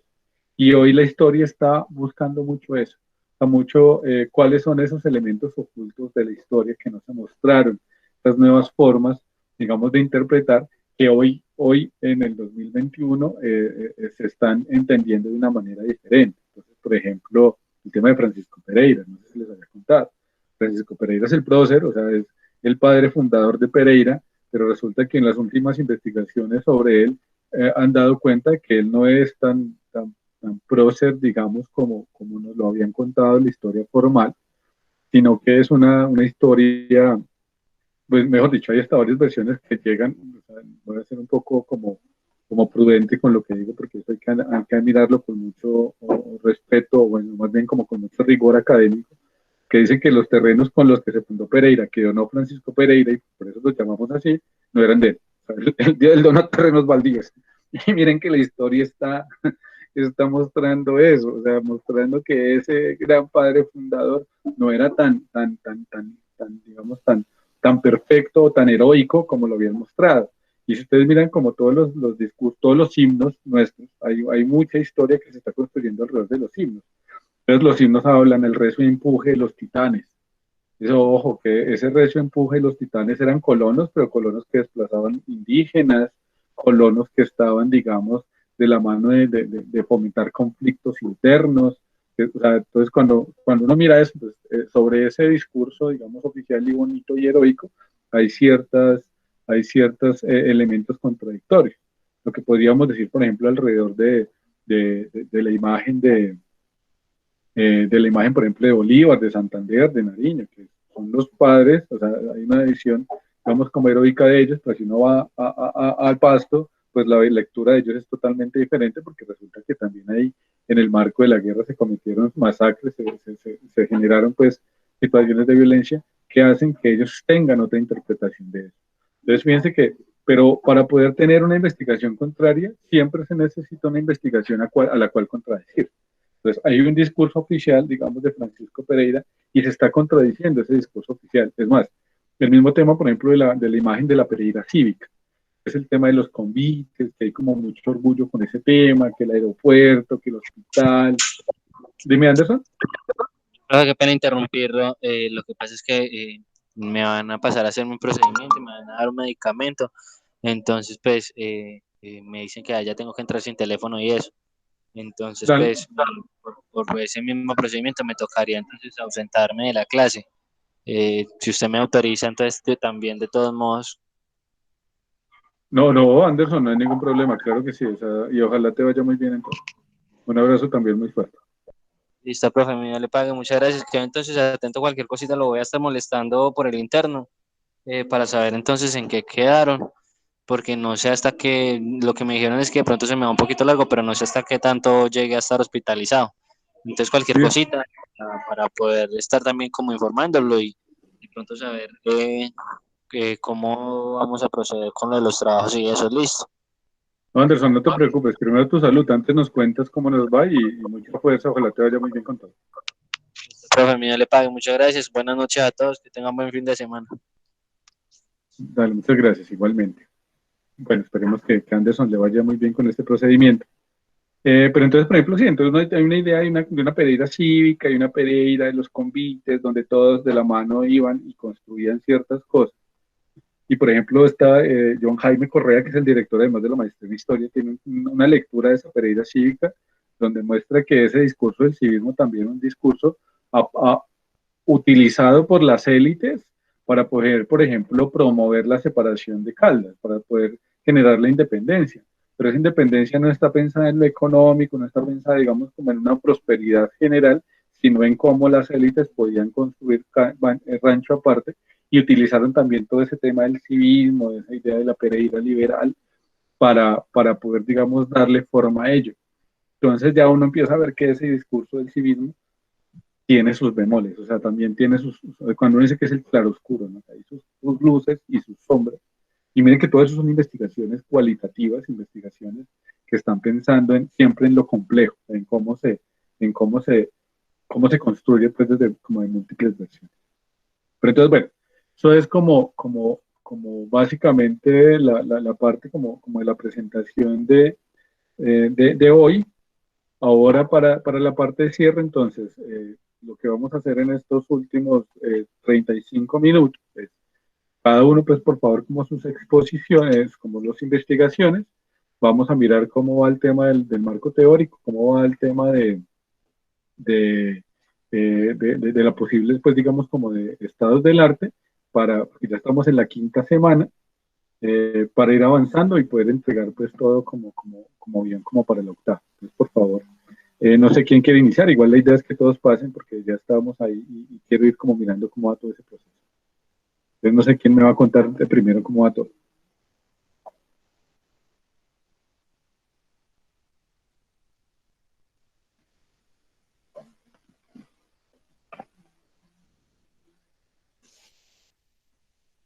Buenas.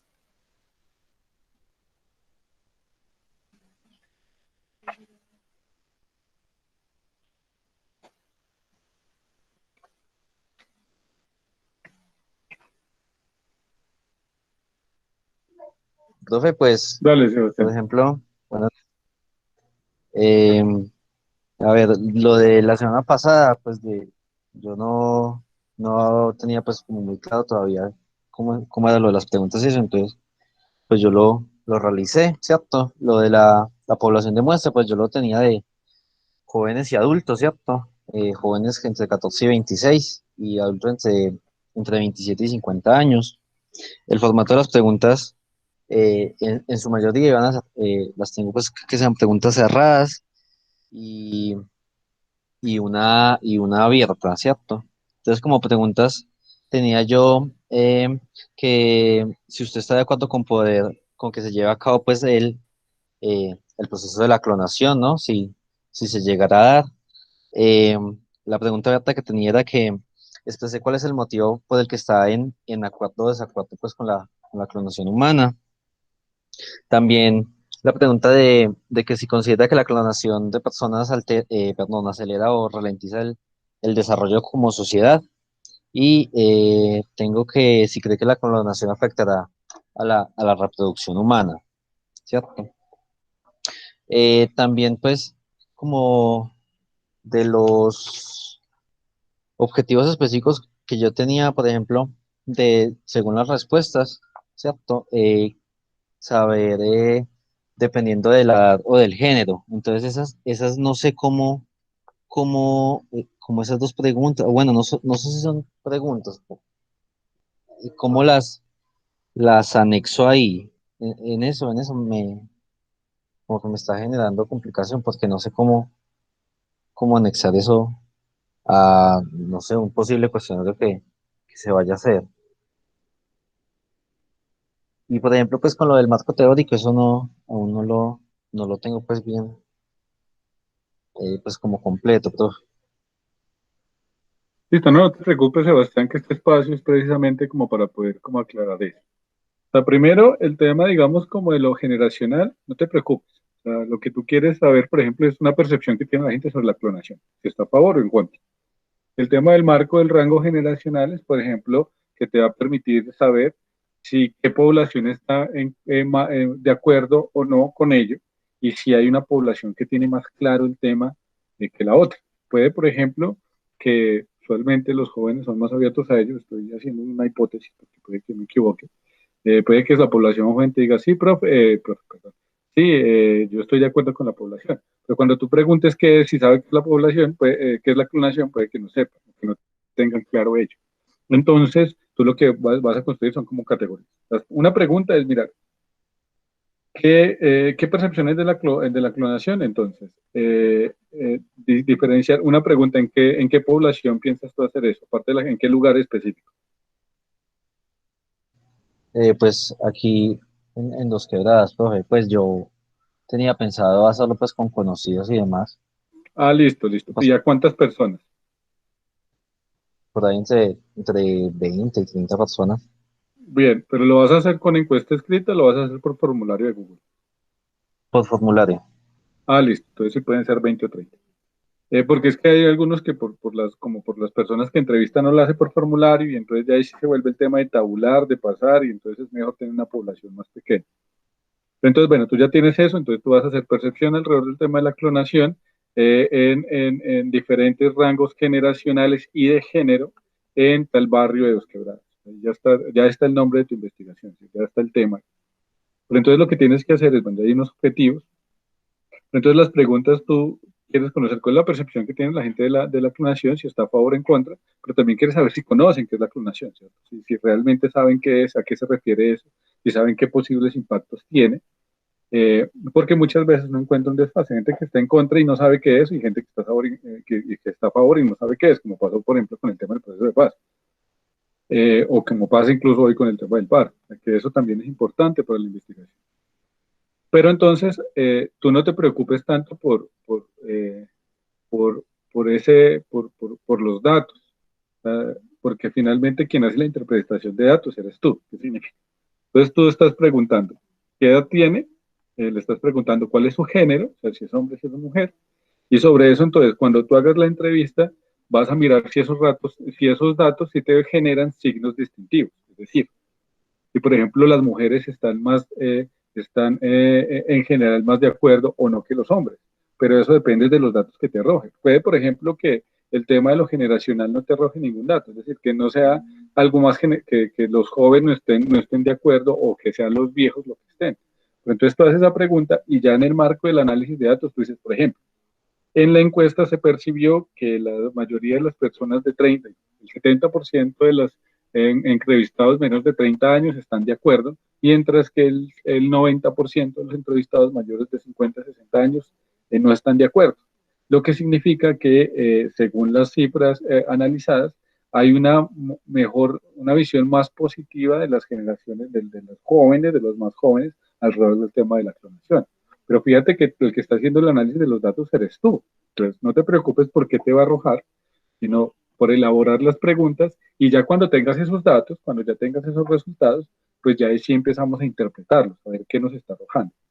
Yo te pido, ya estamos en la semana 5, la próxima semana es examen, entonces diseña ya esas preguntas o trabájale ya eso pronto para que puedas estar haciendo la encuesta la próxima semana y para las 7 podamos trabajarle el tema del análisis de datos. La semana 7, ¿qué va a ser? Que ya todos tienen que haber hecho las entrevistas para que en la semana 7, sobre esos datos, podamos ir, digamos, como planteando qué resultados vamos dando. Para hoy, miremos el tema del marco teórico. ¿Y qué es lo que tú necesitas? Tú tienes que decirme esa categoría de clonación. ¿Qué es el marco teórico? Que tú estás trabajando en una categoría que se llama clonación.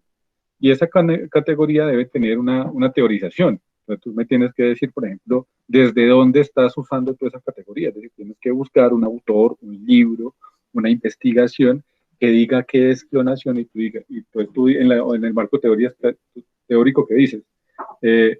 ¿Cómo se organiza la investigación? Digamos, presentación, tema, pregunta de investigación, objetivos, marco teórico, luego el marco teórico, el tema de cuáles son las preguntas, bueno, cuál es la población de muestra, cuáles son las preguntas, y luego datos, y luego análisis de datos, y luego conclusiones. Eso es el formato de una investigación. Profe, entonces, dime, Mauricio. Profe, una pregunta o una consulta. De pronto usted ahí en la plataforma o algo nos puede dejar un modelito como los señores, o ya lo subió. Ah, de modelo de investigación. Sí, no sé, modelo como ejemplo, como para nosotros ir siguiendo como las pautas y todo eso, Listo. Pues, Ahí por ahí para ir ajustándolos a cada uno, a cada una de las investigaciones, ¿no? Listo, no hay ningún problema, yo lo subo. Por ahí tengo unas imágenes para que los tengan como en un paso a paso. Hay un paso a paso para que lo puedan ver. Pero entonces ya termino Listo, profe, con Sebas y voy contigo. No te preocupes, al contrario. Entonces, Sebas, entonces tú lo que tienes que hacer, por ejemplo, ya para la parte de hoy, que es el marco teórico, es definir ese concepto, esa categoría que tú tienes de clonación bajo un autor o varios autores que tú digas, para esta investigación se entiende por clonación lo que dice la investigación de la universidad tal, que plantea que la clonación es el proceso biológico en el que tú tienes que construir los referentes. ¿Por qué? Porque hay muchos conceptos de clonación, o sea, no hay una idea universal de ello. Entonces tú tienes que dejar claro en la investigación desde qué categorías conceptuales y teóricas estás construyendo tu investigación. Eso es lo que es el marco teórico.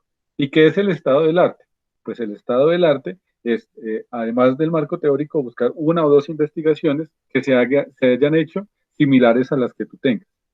Entonces el estado del arte es otras investigaciones que han abordado ese tema de la percepción de la población alrededor del tema de la clonación. Puede que no encuentres, porque a veces pasa. Entonces tú pones, se hizo una pesquisa profunda alrededor del tema de qué percepción hay sobre la clonación y resulta que no se encontraron investigaciones similares. O si las encuentras, las pones. En una investigación realizada en China, en Japón, en México o en Colombia, o sea, donde la encuentres, se hizo un análisis sobre ello y en esa investigación se llegaron a estas conclusiones. En mi investigación o en la investigación presente se va a tener en cuenta esos resultados para contrastarlos con ellos. Si no, pues tú los haces directamente. ¿Nos queda claro, Sebastián? Sí, profe, muy claro, muchas gracias. No, muchas gracias a ti. Bueno, ¿quién más sigue? Fíjense que ahí vamos solucionando y ya dándole forma a esto porque estamos ya en el paso, digamos, como de tránsito al cierre de estas investigaciones. Profe, es que Dime, Juan Guillermo. pues, la clase pasada hicimos las preguntas y en esta clase el marco teórico, pero sigo sin entender Sí. qué toca hacer en el marco teórico. ¿Cuál es tu tema? Dime. Eh, el de la infancia en diferentes épocas. Ah, muy bien. No, para ti es más, es hasta sencillo y es porque tú tienes que decir qué categoría de infancia vas a tomar.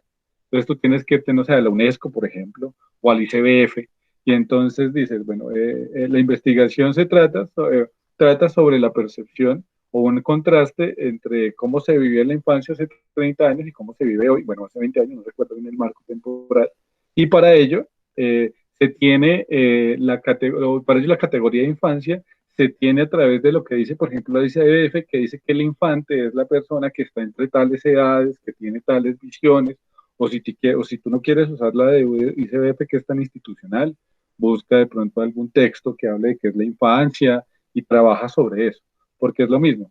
Como tú estás hablando de infancia, lo que pasa es que la infancia no es un concepto universal.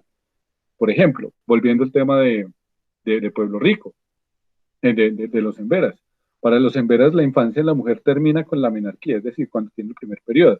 Entonces, si una niña embera a los 11 años tiene su primer periodo, ahí deja de ser niña. Y esa es una categoría de infancia que tiene ese pueblo. Entonces, tú tienes que definir cuál es tu categoría de infancia, desde dónde la vas a hacer.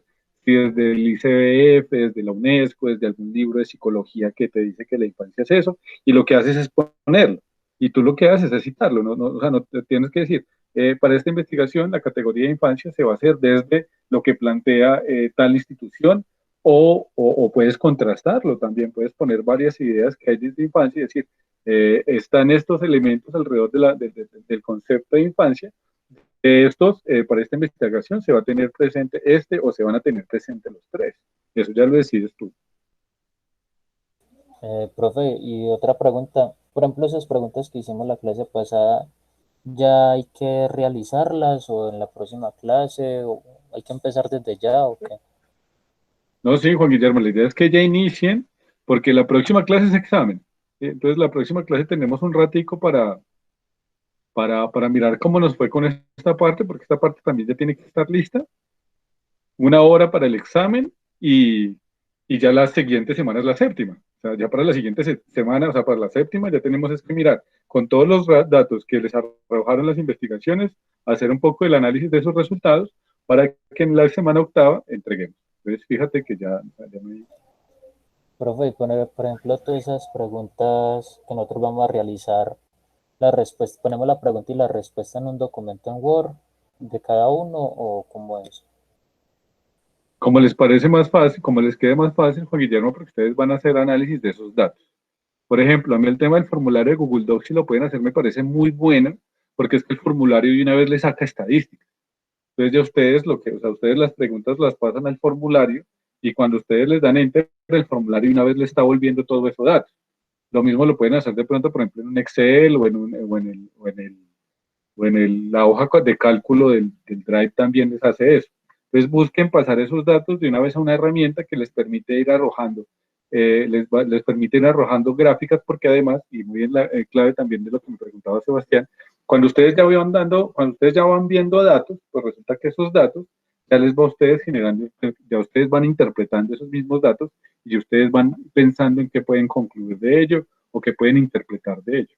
Entonces, sí, o sea, como les quede más fácil, yo recomiendo que si pueden hacerlo por formulario de Google Docs, o sea, que ustedes puedan pasar esa encuesta por WhatsApp o que la puedan, digamos, que la puedan tener en el celular y que la persona vaya respondiendo, ustedes las van haciendo en el formulario mucho mejor, porque les facilita trabajo.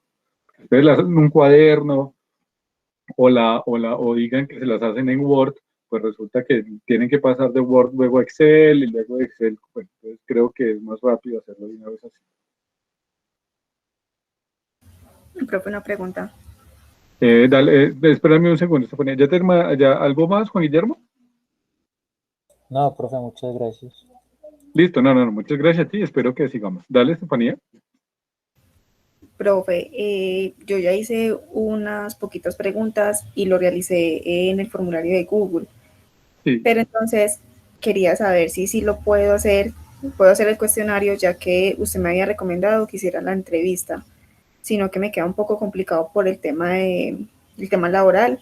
No me coincide con los horarios de las personas que pensaba como preguntarles. No, no hay ningún problema, Estefanía. O sea, como se les ha... Recuerden lo que vimos en la sesión anterior. Piensen también la investigación en función de la temporalidad. Si a ti se te queda, se te facilita mucho más el formulario de Google, dale por ahí, no hay ningún problema. Ah, bueno. O sea, yo hago esa asesoría, pero finalmente los investigadores son ustedes. Entonces, ustedes son los que miran en campo, o sea, lo que te pasó a ti.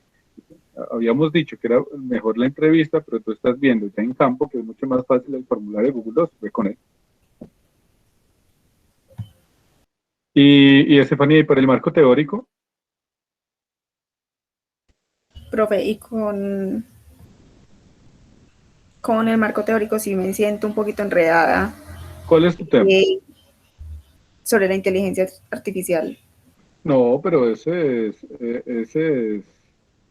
es bien. O sea, lo que tú tienes que hacer es buscar libros, artículos sobre el tema o sea, porque tienes que definir qué es inteligencia artificial según tu investigación. Entonces tú puedes contrastar varias ideas de varios artículos alrededor del tema que es la inteligencia artificial y ponerlos ahí. Es decir, por ejemplo, en la revista, no sé, en la revista de la Universidad Remington del número tal, se propone que la inteligencia artificial es una inteligencia basada a través de datos de programación. Bueno, estoy echando carreta porque no tengo cómo explicarlo bien. Pero tú puedes poner, por ejemplo, o en tal investigación de la Universidad de Oxford o en tal investigación de la Universidad de Harvard, se llegó a la conclusión de que la inteligencia artificial digamos que es una nueva pauta en la forma en la que nosotros interactuamos con los dispositivos tecnológicos, y esto ha ido cambiando la forma en la que nos relacionamos también entre nosotros. O sea, pero entonces tú tienes que buscar esa categoría de inteligencia artificial, definirla en algún teórico, en alguna teoría específica. Porque, como te digo, o sea, pueden haber muchas ideas de lo que es la inteligencia artificial. Escoge la que más se acerca a tu tema de investigación. Porque tú le estás hablando además desde el lenguaje de programación, ¿no? O sea que si de cada referencia que yo encuentre debo hacer como un ensayo, pero basado o sea, lo hago con mis propias palabras. Sí, muy bien, pero no de cada referencia. Dale, perdóname, sigue. No, dale, perdón. Es según como cada hipótesis de cada una y la que más, o sea, lo que más se acerque a lo que a cuál es mi hipótesis. Exactamente. Entonces tú coges, por ejemplo, tres referencias sobre qué es la inteligencia artificial. Entonces analizas. Según en tal investigación, según en tal revista, según en tal artículo, la inteligencia artificial es esto. Obvio, recuerden que tienen que ser pues figuras de autoridad, o sea, de revistas reconocidas. Entonces tú, según esta revista, esta es la inteligencia artificial, pero en esta investigación se propone esto. Entonces, para esta investigación se va a tomar como referente la investigación dicha en tal parte, en la cual dice que la inteligencia artificial es esto. Porque, o sea, piensen que algo que también es básico cuando uno está haciendo la investigación, y es que no solo lo que estoy investigando tengo que pensar desde lo que investigo, sino también pensar que muchos de los que van a leer la investigación no están familiarizados con los temas que ustedes están trabajando. Entonces, como tú vas a hablar de inteligencia artificial, tal vez en tu campo, digamos, académico, sea comprensible ello. Pero, por ejemplo, si tú lo pasas a alguien de otra profesión, a alguien de a pie que lo puede encontrar, es importante que la investigación quede claro cuál es tu concepto de inteligencia artificial y dejarlo explícito para tu investigación. Entonces, por eso es como, coge 2 o 3 referentes y di de esos referentes cuál es el que vas a usar para tu investigación, ¿verdad? ¿Cuál es el concepto de inteligencia artificial que vas a usar para esa investigación que estás haciendo? Y de cada una se debe poner la cita.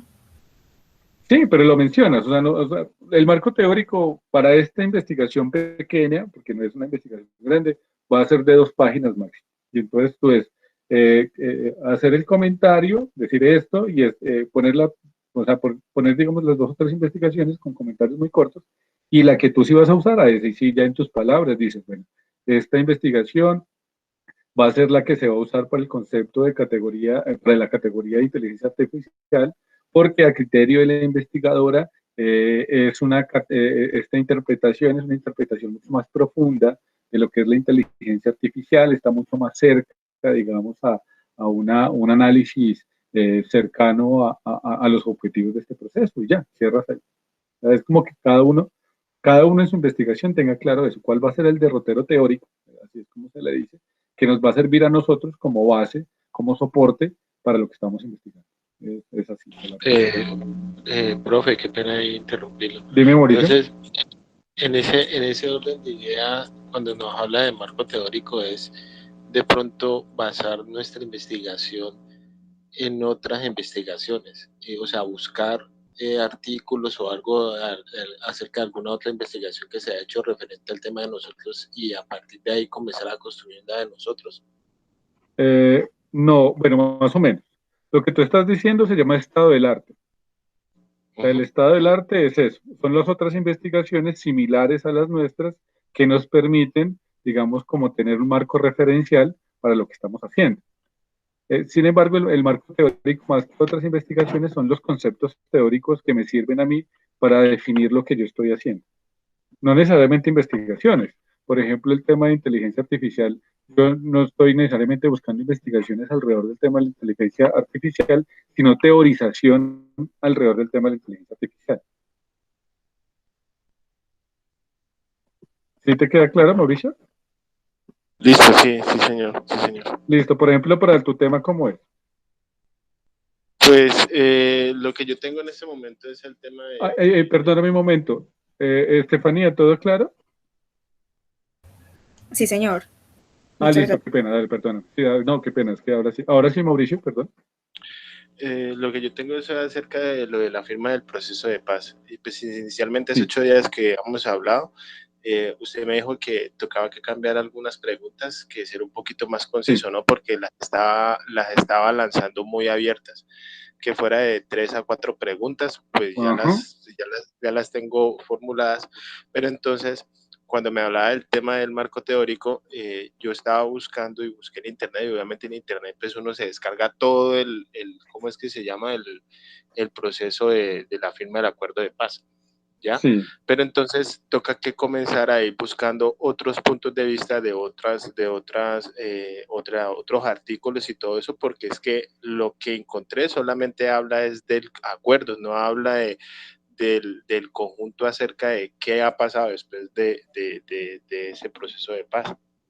Entonces, muy bien, a partir de ahí a partir de ahí es que es donde tengo que comenzar a armar mi marco teórico, porque solamente tengo ese documento que son como 400 páginas, que es todo lo que se firmó La Habana.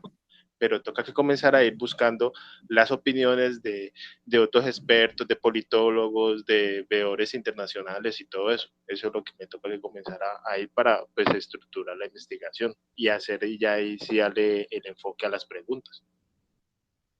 Muy bien, Mauricio. Sí, efectivamente. Igual lo que pasa es que ahí en tu caso, como hay tanta información sobre ello, tantísima información sobre ello, podría decir que la mitad de mi biblioteca está, bueno, de nuestra biblioteca, porque es colectiva, está con temas de lo que tiene que ver como con la historia del conflicto y del proceso de paz en Colombia. Hay mucha, entonces tú también filtras, o sea, no te preocupes en poner todos los elementos porque no te vas a desbordar, sino que busca, por ejemplo, algunos artículos, ahí sí hay muy buenos artículos de muy buena calidad, que hablan de qué es el proceso de paz. Te recomiendo, por ejemplo, una página que se llama Pacifista, no sé si la conoces. Está la página también del Centro de Memoria Histórica, y ahí hay elementos donde dicen qué es el proceso de paz en Colombia. Porque tú dices, bueno, yo voy a analizar el proceso de paz, pero entonces el marco teórico en el marco teórico tienes que decir qué es el proceso de paz. Entonces, el proceso de paz de Colombia fue un momento en el cual las guerrillas de las FARC firmaron un acuerdo, bueno, generaron unos diálogos que duraron varios años en La Habana y propusieron a través de eso un acuerdo de paz que consta de 6 puntos, es un acuerdo que tiene, bueno, 218 páginas. Sí, de hecho yo ya había encontrado un artículo donde, o sea, no solamente tocaban el tema del proceso de paz con las FARC, sino de que toda la historia o sea, la formación del tema del conflicto armado aquí en Colombia, que no solamente ha sido la FARC, viene desde la creación de la FARC, el Frente Nacional, cuando los liberales con los conservadores, de antes salió la guerrilla, o sea, es un artículo larguísimo y es muy interesante. Pero entonces, lo que usted dice es cierto, es que es demasiada información, porque pues igual históricamente el conflicto armado aquí en Colombia ha sido muy extenso, llevamos ya casi como 6 décadas de lo mismo. Entonces, hay demasiada información de eso y de todos los procesos de paz con el M-19, las mismas autodefensas, o sea, y entonces la idea es comenzar ahí argumentando todo lo del proceso de paz y tomando en cuenta pues también el tema de la historia, ¿no? Sí, no, Mauricio, muy bien, exacto. Entonces, no te dejes abrumar por tanta información, sino más bien mira de todo lo que hay, cuál te sirve, por ejemplo, ese artículo que ya voy contigo, Leimir, termino aquí, vamos contigo. Que todo eso te sirve para definir proceso de paz en Colombia, porque pues igual lo vas a decir en 2 páginas. Y entonces ya con esas 2 páginas, con ese elemento que tú escogiste, ya empiezas a desarrollar el tema de la percepción, si es positiva, si es negativa, y con eso ya podríamos ir, digamos, como dándole una forma, porque fíjate que es una forma de la encuesta. Tú estás preguntando la percepción de la gente de proceso de paz, pero tú necesariamente y obligatoriamente, sí, necesariamente debes tener una idea o sea, un referente de proceso de paz, porque desde ahí es que tú analizas todo. O sea, uno no puede hacer una investigación divagando, o sea, sin un piso, digamos, teórico. Eso es el marco teórico. Listo, profe, gracias. ¿Listo? ¿Claro, Mauricio? Sí, señor. Sí, señor. Listo. No, muchas gracias a ti. Vladimir, bueno, el tema de aves, por ejemplo, pero tú, yo me acuerdo que tú tenías como 2 propuestas de investigación, no me acuerdo al fin con cuál fue que nos vamos a ir. Profe, yo me decidí por una investigación cualitativa. Voy a investigar la percepción que tienen las personas frente a las aves. Porque la cuantitativa sería como más trabajo y pues como está corto el tiempo, entonces por eso me decidí más bien por la cualitativa. Dale, pero tú, por ejemplo, para el marco teórico ahí, porque además tu investigación está muy centrada en el tema de lo ambiental, lo que deberías hacer es más bien el marco teórico, hablar un poco sobre cuál es la situación el estado de conservación de las aves en Colombia y si encuentras el estado de conservación de las aves en el eje cafetero. Porque entonces tú lo que vas a mostrar es un panorama de cómo están las aves en Colombia en el eje cafetero. Entonces va a decir, Colombia es uno de los 3 países con más biodiversidad de aves en el mundo, y el eje cafetero es una región donde hay una gran cantidad también de diversidad de aves. No sé cuál puesto ocupa Risaralda, bueno, el eje cafetero porque tú estás en Quindío, en relación a Colombia en cantidad de aves, pero eso significa que nosotros somos una de las zonas con más aves del mundo también. Colombia creo que está entre los 3 primeros, no sé si es la primera, la segunda o la tercera, está entre los 3 primeros, lo mismo que pasa con anfibios. Pero Colombia está entre esos 3 países del mundo, el eje cafetero está también dentro de las regiones con más biodiversidad de aves, entonces tú empiezas a hacer tu marco teórico sobre eso, y el estado de conservación de las aves se ha ido disminuyendo por el tema de la tala de árboles o por el tema de la deforestación, o sea, explicar, o sea, porque tu panorama no es tanto la percepción, o sea, esas son las preguntas, sino que tu preocupación es por la conservación. Entonces, tu marco teórico está ahí, o sea, busca algo, documentos que hablen sobre cuál es la conservación de las aves en Colombia, y sobre eso haces un documento de 1 o 2 páginas hablando sobre eso. Entonces tú dices, para esta investigación se va a realizar una encuesta a diferentes personas del entorno para reconocer si ellos son conscientes de la importancia que tienen las aves, si han podido percibir que se han perdido aves, si se ha perdido diversidad, y por eso esta investigación va a formular tales preguntas y poner ya todas las preguntas que están ahí, y luego sobre eso, análisis de datos, conclusiones y listo. Listo, profe, muchas gracias. ¿Sí te quedó claro, Vladimir? Sí, profe, claro, sí, es que no sabe cómo...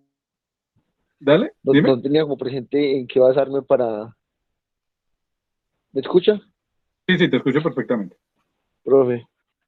Sí, te escucho. Que no tenía presente en qué basarme para mirar la percepción, pues, cómo encaminar eso, la percepción, con la conservación. Pero no, ya, pues todo claro, muchas gracias. Dale, sí, no, es que yo creo que por eso toda investigación necesita asesoría, porque cuando uno la hace, a veces desde adentro uno como que divaga mucho y encuentra un externo y el externo pues finalmente es alguien que te ayuda a orientar el camino. Aunque también digo que siempre es complejo, que es arte, pero cuando doy las respuestas parece que fuera como hacer arroz, pero no, es más bien porque tengo mucha experiencia acompañando esos procesos y por eso puedo como depurar algunos elementos. Pero cuando ustedes le cojan práctica a hacer investigaciones, si les gusta esto, se van a dar cuenta que uno va cogiéndole como el gusto a ello y hasta asesorando procesos de todo tipo y es como posible. Por eso este primer ejercicio también nos va como a arrojar eso. Entonces, dale, no, Vladimir, ya que está claro, no sé, ¿alguien más que desea participar? Creo que ya estamos todos. Profe, yo tengo una pregunta. Dale, Juan Guillermo, claro. Usted dice que dentro de 8 días nos hace la evaluación, pero Sí. entonces nosotros le enviamos todo el trabajo o usted solo nos evalúa o cómo va a ser. Ah, ya, muchas gracias. No, pues aprovechemos estos minutos que nos quedan para hablar de eso. El próximo viernes va a ser la evaluación, va a ser una evaluación a través de un formulario de Google Docs. ¿Qué voy a hacer yo? Llego aquí a la clase, trabajamos una parte de la clase en el tema de análisis de datos, porque pues tenemos que aprovechar un poco eso, porque ya nos queda pues poco tiempo.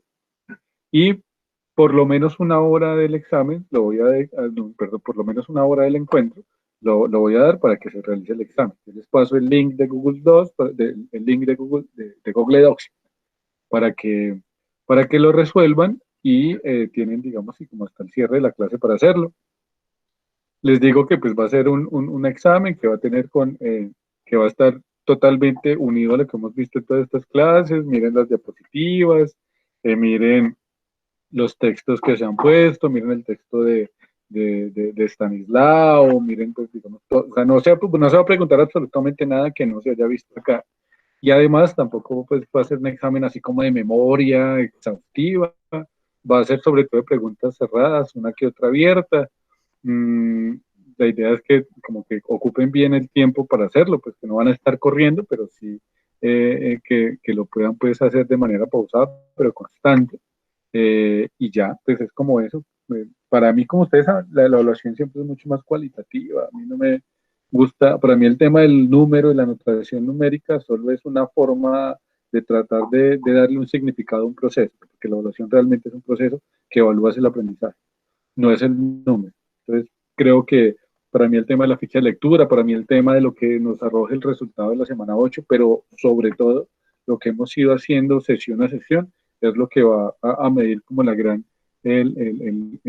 como el resultado de este proceso. Entonces, no, pues digamos como que estudien, revisen, o sea, porque de todas maneras es una evaluación, pero tampoco se sientan como tan condicionados. Igual si por alguna razón en el momento se les olvidó y les va mal, pues ahí tenemos los otros dos elementos, que es la ficha de lectura y el resultado como tal de la investigación, que nos va a permitir como darle un soporte en caso de que no estemos tan duros en la parte del examen. Ah, bueno, profe, o sea que el trabajo no hay que entregarlo todavía dentro de 8 días. El final, la investigación. Sí, señor. No, la investigación se entrega en la semana 8. Y de hecho la investigación se entrega en exposición. Cada uno expone su investigación y yo voy calificando inmediatamente con los resultados, bueno, más bien evaluando el proceso completo y ahí mismo les doy la nota en esa semana 8. No sé si de pronto nos demoremos un poquito más de las 2 horas, depende de cómo esté, pero sí es lo que vamos a hacer. Pero o sea que para la próxima clase tenemos el parcial Ajá. y entregar el formulario ya listo. Sí, porque para la semana 7 ya deberíamos estar para la siguiente, sino para la que viene después del examen, ya deberíamos estar ya con análisis de datos, es decir, ya tendrían todos que haber hecho las encuestas, ya tendrían todos que haber hecho, digamos, como toda la lista, para mirar qué resultados, qué datos nos están dando y sobre eso analizar esos datos, para que tengan una semana como para hacer esos análisis y hacer las conclusiones de la investigación.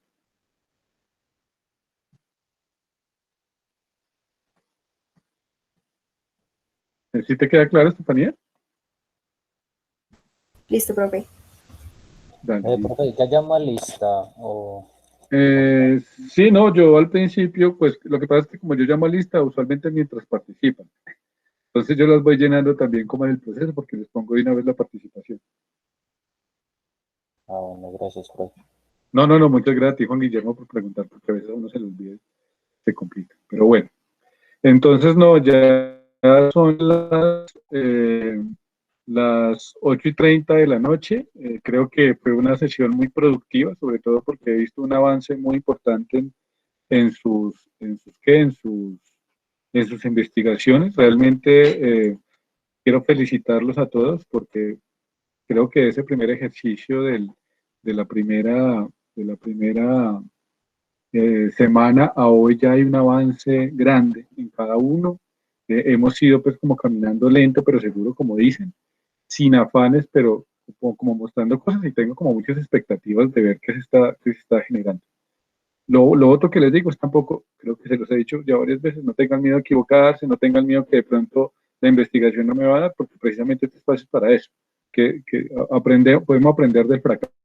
Vuelvo a esa frase bella de Fernando Sabater, que en el riesgo no hay fracaso, es decir, que podamos caminar esto nos va a permitir como poder depurar cosas para las próximas investigaciones cuando ya estemos trabajando digamos, como en serio, bueno, esto es en serio también, porque es rigor, sino más bien, digamos, como investigaciones de largo aliento.